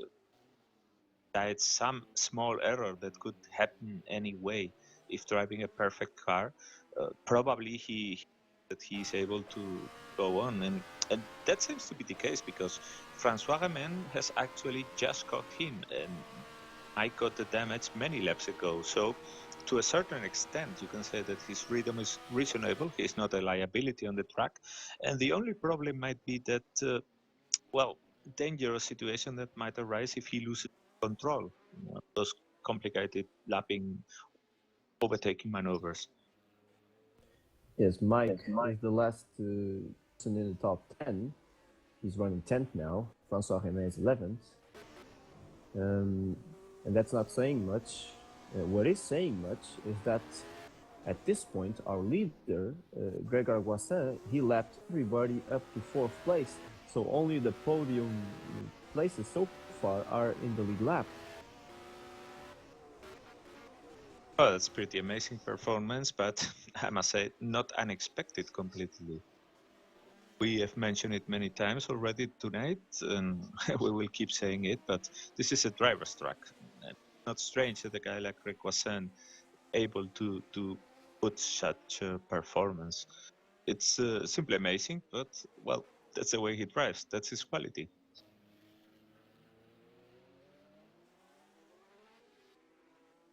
The gap to Richard Coxon is consistent at this point. And I have the unfortunate news that both Mark Florken and Raul Jareb are out of the race. Unfortunately, they were the two last men running, and now they're running no more. Yeah, but it's we are 3/4 into the race. It's been a tolling race, and this is a moment where people start losing concentration. And well, in other tracks, this might not be that problematic, but here, the slightest error or loss of concentration will result in. And sorry to interrupt you there, but David Junt was able to pass Gerard Brion, missed confusion with back markers, and he's now running 5th. Whoa, impressive performance. Meanwhile, once again, between Mike Becknell and Francois Remen, the knives are all out. Well, indeed. Now we're having a bit more action now on the track. Unfortunately, Pascal Lepive won't see any more action today because he's out of the race with an accident. And he was doing so well earlier. Well, that's a shame. For Mike, the problems have only started because right after Francois, Jan Kowalski seems to also be catching up. Oh, Francois is now very close. He was going to try on the outside. Yes, that's Ferrari power on the straight. I guess he has it. Let's see if he can keep it up under brakes. Oh, Mike, he braked very late. Oh. Oh, indeed. Oh my That's what God. we feared. Mike's unstable Lotus, let's call it that way, ran away from him under acceleration, and poor Francois was a victim. That's the second time that something like that happens, and well, I don't know to which extent he should the car in the race like this. Well, Francois, he's fairly demoralized at this point. I guess he sustained damage before. Oh, and now he's being a danger on the track to Didier Conjure. And he's going slowly to the pits. Might be the end of the day for him. And let's see if Didier didn't pick any damage, because Didier went into the wall trying to get away from Francois' car. Seems to be trying to get repairs, not abandoning, but well, again, unfortunate.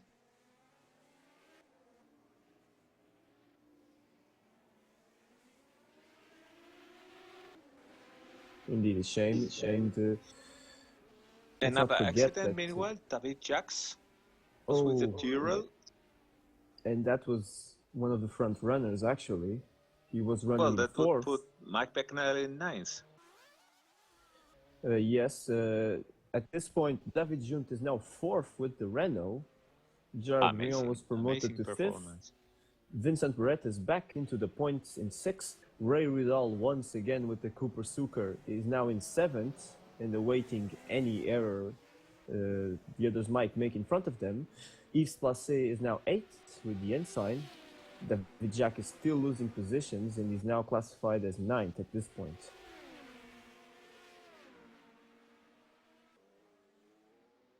So Jacob Fredriksson is second, and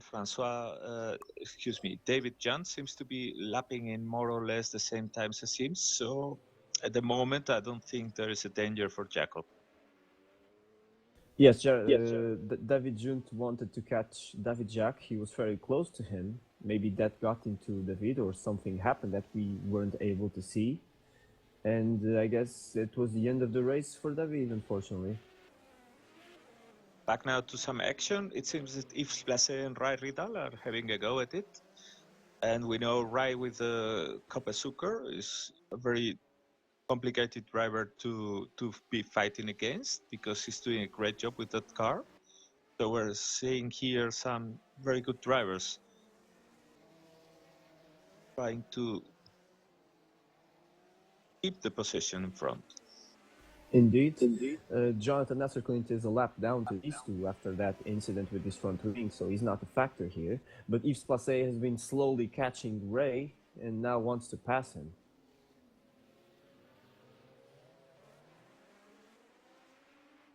As you said, we know that Ray drives one of the widest cars here on the field, figuratively and literally speaking. So he won't be an easy guy to pass. He doesn't make almost if any mistakes under pressure. So we will see how Yves can get around him, if he can, until the end of this race. Yes, in the past races we have seen him just do brilliant performances, but also have very clean fights with Jacob Fredriksson and other guys. And well, it's a delight to watch him drive, because he's not just fast, but like I said, he's a very clean driver.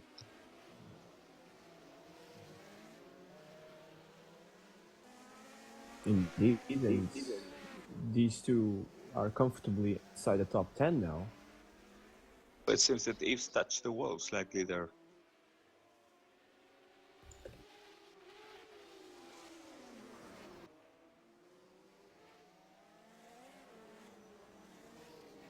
Speaking of that, making the car wider, you can see that Ray's style of driving to take a quite early apex. That means that he's throwing himself quite early to the corner, and it makes it very difficult for the other car to put the nose inside. Not the guy who is a late breaker and then slams the door, but a very effective way of blocking legally and, well, not causing trouble to the car behind. Yes, he seems to be not having problems with understeer. He's able to enter the corners fairly early and just keep the car pointed in the right direction. Yves now lost a bit of ground to him, even. Yes, that's a straight. If for some reason you don't get the correct acceleration out of the hairpin, if you have too much wheel spin or you immediately lose a lot of speed at the end of the straight. People usually don't realize when racing that top speed is not everything, because when racing, elapsed times are everything.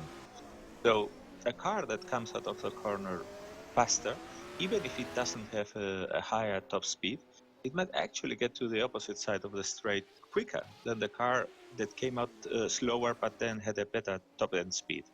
This is somehow difficult to understand, but it's very true, and I can assure you that.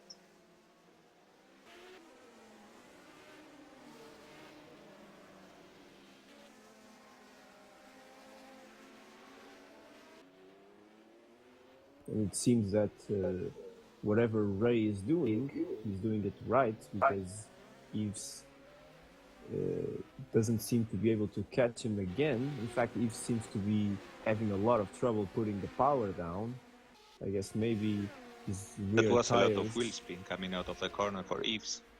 Yes, maybe his rear tires are now getting a bit too worn, and Ray is able to breathe a bit. It's also true that when you are watching the car in front and you know the fight is for position, somehow keeping control of the gas becomes harder. Meanwhile, Francois Jimenez is back on track in 15th place, so he's still a runner.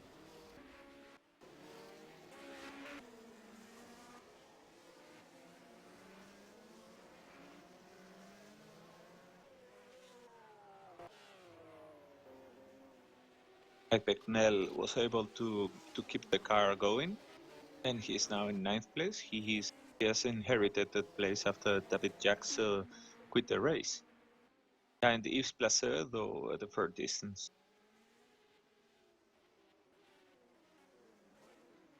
Yes, I don't think Mike will pose any threat to Yves based on pace alone at this point. In turn, Gerard Rion seems to be catching David Junt. Well, that's unexpected. But maybe tire wear is finally catching up with David Junt, and Gerard driving the Lotus, which is a car that has a fair amount of downforce. It's also a car that can cope maybe better with having worn tires, in the fact that it's more stable. And so maybe But I say now Gerard he's leaving a big trace of sparks. So yeah, that ground effect car is really regulated to be very low riding. Well, yes. He seems to touch the ground there on the long back straight. Of course, we didn't see exactly what happened because Gerard Rion was, and now Gerard made a mistake. I guess. Well, that's what happens when your car is so low. You can't really ride on the curves right. Exactly. Yeah. I don't think it was his intention, but he just went a bit too far over that curve, and that cost him dearly. Yes, not exactly a driving mistake, simply that the car isn't able to cope with that.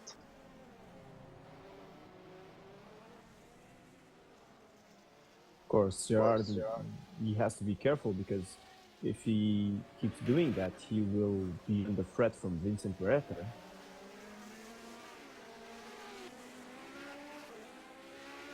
Yes, Vincent, after being overtaken by David Jones, have fallen back a bit, but now he seems to have found his freedom again.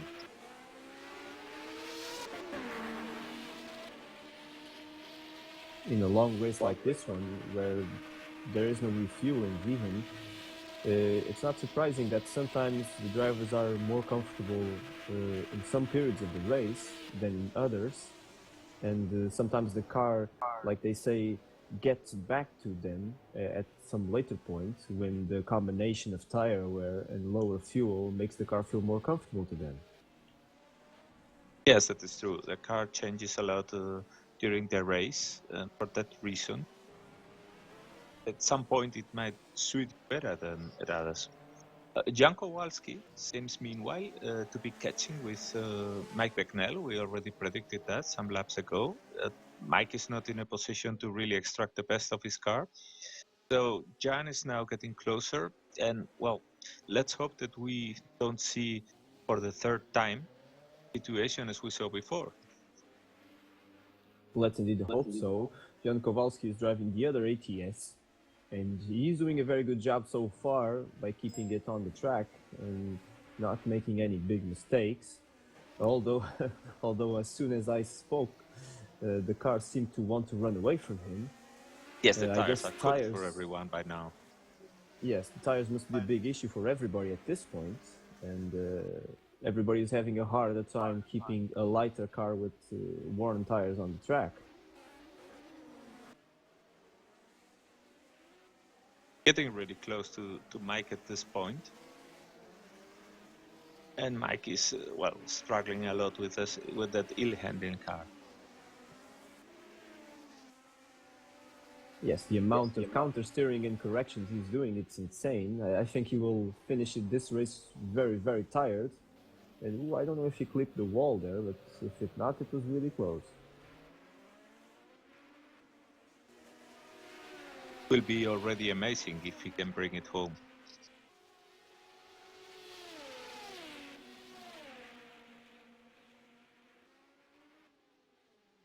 Seems to get some relief on the straights because of the better Cosworth engine. Then Jan is all over him again, and this is the second time that he has that problem out of the hairpin. Comes our leader. Yes, our leader is lapping them now again, for the third time actually.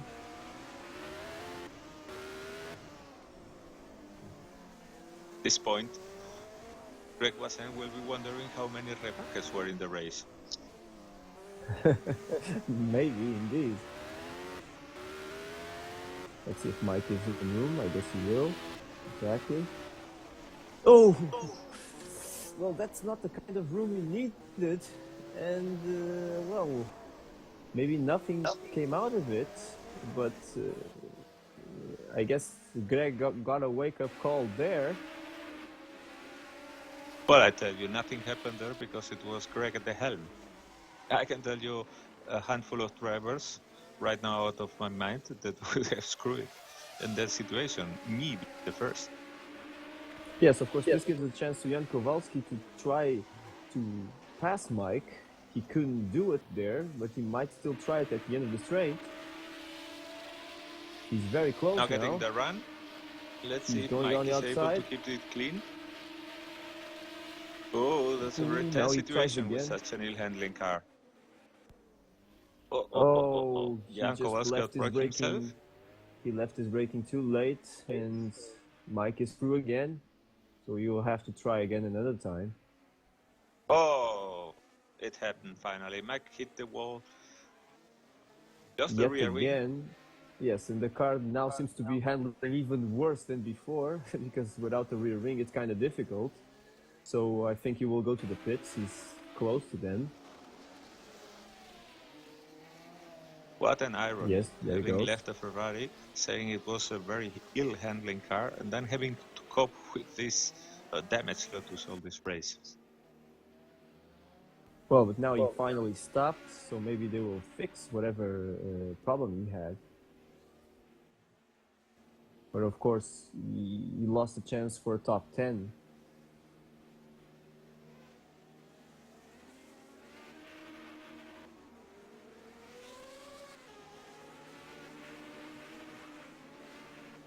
Well, in a situation where the top 10 isn't actually that expensive, because we now have only 17 cars running.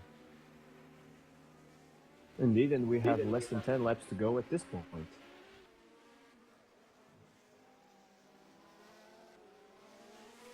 So I will now recap the top 10 for you. Gregoire Boissin is still leading, Richard Coxon is second, Jacob Fredriksson is third, David Junt is fourth, Richard Rion is fifth, Vincent Perret is sixth, Ray Ridal is now seventh, Yves Passé is promoted to eighth, Jan Kowalski is ninth, and Didier Conjure is now the last top 10 man on the track.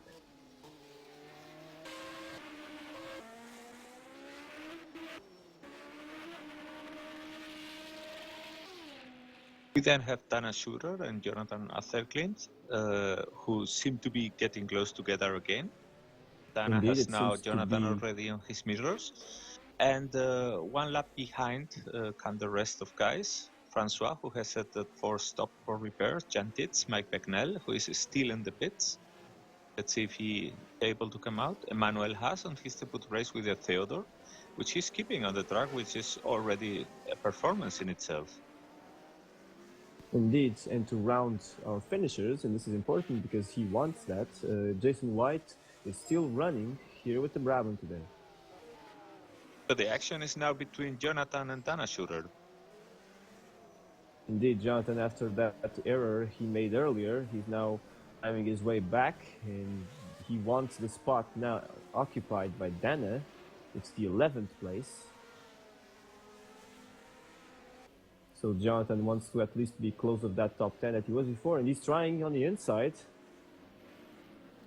And he went through. Of course, this is a repeat of the fight we had earlier in the race, because now And there Dana with goes the power the will V12. pass Jonathan again. The Matra V12 helping Dana once again to leave Jonathan in the dust, and it's all too familiar for Jonathan at this point. Now, at this part of the speed, the cars are quite closer together in terms of top speed. Oh, whoa, whoa, whoa, whoa. Oh my God. Dana made a mistake there, and there was nowhere to Jonathan to go, and I guess they touched, but maybe with not violent enough to run damage to any of them. But Jonathan is through. Well, let's hope so. Because we are seeing lots of contact in this race. So Dana should now let Eves go by. She's getting... That's unfortunate for her. Now in a moment when she needed to stick behind Jonathan and not tail, well, she's being left by several cars. Of Yes, course, she they will now be has- catching Jonathan in a moment. She has a string of cars behind her. David Junt, Mike Becknell is there, although he's actually behind her at the track at this point. And it's But I- really bad luck and I unfortunate for guess- Dana, who is also driving brilliantly in HSO lately. Yes, she is. She is, and we are hoping to have her in our USAC season starting soon, because she does look promising, and in all too familiar oval racing for her, I think she might be a force to be reckoned with there. Well, she's brilliant driving anything, but she really loves anything that is American, and well, she likes over racing, and she unless I'm mistaken, an engineering background. She's working as engineer according to her profile, and that means that she actually has a good hand for the setups, showing normally because she's able to extract a good performance of their cars. No, indeed. So we will keep an eye on her in the future for sure.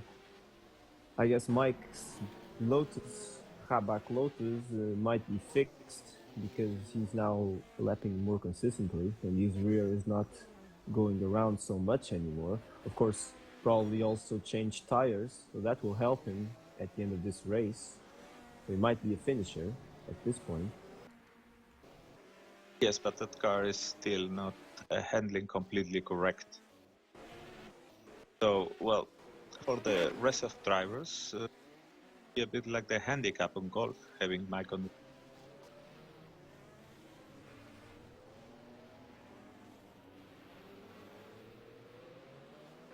Meanwhile, our leader has now completed 74 laps. He's with 35-second advantage over Richard. The advantage has stayed pretty much consistent, Richard Coxon being the only guy that seemed to be able to keep up with Greg's pace.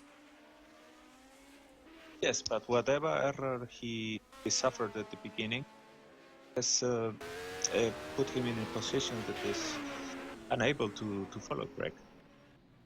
Indeed, it proved fatal to him. He was not able to be close enough to do anything about Greg's lead, and that remained pretty much consistent all the way through the race. Well, and I tell you something, knowing Greg a bit, this will not be a pleasant race for him. And I mean, of course, it's always satisfactory to win and to be that fast, but he's a guy who really likes a good fight. And if he hasn't been really threatened by anybody in the race, well, at the end of the day, he does his job brilliantly, but this is not a race he will enjoy most. Indeed, but it's still a brilliant debut for Shadow's new car. He was, of course, very vocal at the beginning of the season about the rides assigned to the drivers, I mean. But I guess he will be happier with this car at this point. Yeah, certainly. Because when you feel that in the whole package is a car that is limiting you, it's only natural that you are not happy with the situation. But, well, that's how HSO goes. We try to balance the grids so that everybody has the most fun possible. And, well, putting Greg in a better car would have been simply throwing the field for him. Yes, and ironically, it might give him the chance to have a few good scraps, well, in other races, because in this one, I guess, unless he makes a mistake, it's already done and dusted for him. So at the moment, another small fight developing is Jan Titz, who is catching Francois Remen. It seems that he has got the Wolf working a bit better to his taste. Is now putting pressure on Francois. Indeed, poor Francois has, well, he surely got a lot of action today, but I might say that I think he's lasted a lot longer than before with the Renault, at least. He's in a good position to finish the race, but now he has his handfuls with Ian, who was not happy with. Oh, and now he's inside, and he's through. That was a very good maneuver there, very clean overtaking. I guess Francois was also aware that he was alongside, and he let him go, but was very, very good. A textbook overtaking there, and Jan Titz is promoted to 13th. Francois is back on 14th position now. And like we said earlier, Jan Titz wasn't very happy with his Wolf or his setup during qualifying. But for sure now he's working better with the car, or the car is working better for him. And he's able to capitalize on that. I'm looking forward to seeing what Francois comments at forum after the race. Because with this new ride, he seems to be quite more comfortable. And, well, knowing his quality as driver, I would say that in some more races, he will probably be able to extract the potential of the car, and we will see him, for sure, in much better positions. Yes, it's interesting to see that. I believe most people that changed rides must be happier with the rides that they have now. Of course, this was also, only possible due to special circumstances. A wheel in the middle of the track? Who is losing wheels at this point?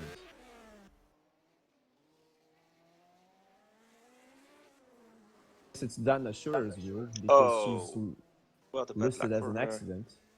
That's a pity, and she seems to have, yes, she has a baton.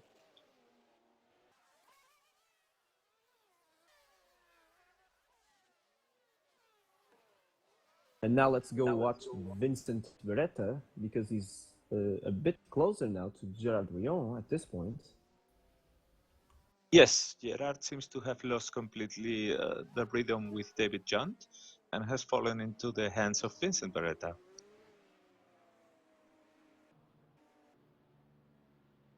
As the leader only has now 2 laps to go, let's see if Vincent can do anything to pass Gerard with that short of a time there. Yeah, both are in the points. Vincent is actually the last in the points. But, well, anything that is one position more is for sure going to grab his attention.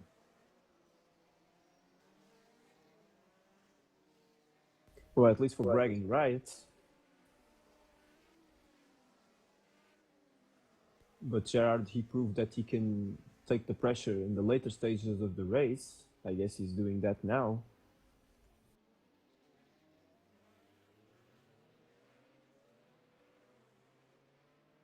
Yeah, it started as a discrete performance, but in the end, it's in the top five. That's one of the typical things of Gerard Rion. He showed it when he was in the kart championship. That he was one of those guys that usually doesn't stand out during the race, but then towards the end of the race, he was always regularly in the top five. That goes to show the importance of keeping your nose clean and not making mistakes. It's always a good thing, especially in such long races like this one in our virtual environment where it is so easy to lose concentration. He also drove brilliantly in ovals in this last season in the kart series, and knowing him that he will like to join the USAC series, he will be a very difficult contender. I would say that probably the car or character, if you want, that would fit him better, would be Al Answer, who was also a guy that used to appear always towards the end of the races. So our leader seems to now be a good should be getting comparison. close to the end of the race. Yes, our leader Greg Rosslin is now on the last lap of the race. We have still 16 runners, so it was not the huge drama or disaster that we were maybe expecting on this track. And here's an interesting situation because Greg overtook Jan Titz and Francois Remen and has slowed his rhythm. Probably his tires are done. And now Jan Titz is finding himself in an uncomfortable situation because Francois is catching him, but he shouldn't overtake Greg Wasson as quick a car. Yes, and not only that, but because what did Francois Remen do there? I guess he forgot where to brake because he entered right into the back of Jan Titz, and that was the last corner because now Greg Wasson is crossing the line and finishing the race. Oh my Greg God, Wasson just wins inside the of track. the finish lane. Exactly, Greg Wasson finishes and wins this race, a dominating performance, pole position, and he led almost from start to finish. And now we're waiting for Richard Coxon to finish the race in second.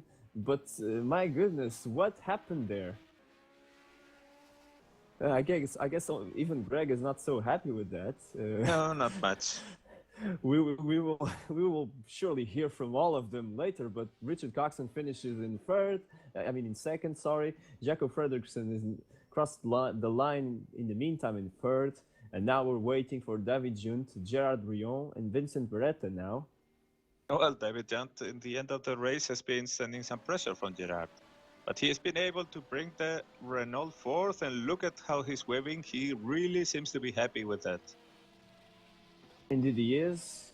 So we have our official top six now. Gregor Aguason wins, Richard Coxon is second, Jaco Fredriksson is third, David Junt is fourth, Gerard Rion is fifth, Vincent Beretta is sixth. The rest, Ray Ridal seventh, Yves Placé is eighth, Jan Kowalski ninth, Didier Conjud is 10th, Jonathan Asserklint finished 11th, Mike Becknell brought the car home in 12th, Emmanuel Haas finished in 13th, and Jason White just crossed the line in 14th because we lost, of course, two drivers in the very last corner. And a special mention goes to Emmanuel Haas, who has been able to bring that Theodore to the finish line in his first race. Well done in your first race here, and well done brilliant indeed. performance in that dog of a car with Theodore. And also congratulations to Jason White, who finally managed to get his Brabham to the end. Indeed, it was it was far from the debacle we were expecting in such a tight track, and an entertaining race to follow despite everything. We will be paying a close attention to the fallout from that last corner incident, but I will be signing off from now. This was the fourth race of the season. I should say that next weekend we will have another race from our 1983 DRM Championship. Be sure to watch that. And from me, Richard, I'm signing off. Thank you very much, Alberto, for being here once again with me, with your technical expertise. And thank you very much to our director, Ben Paulet, for once again doing a fine job directing our race. So good night, everyone, and hope to see you next time. Good night, Richard. See you. See you, Ben.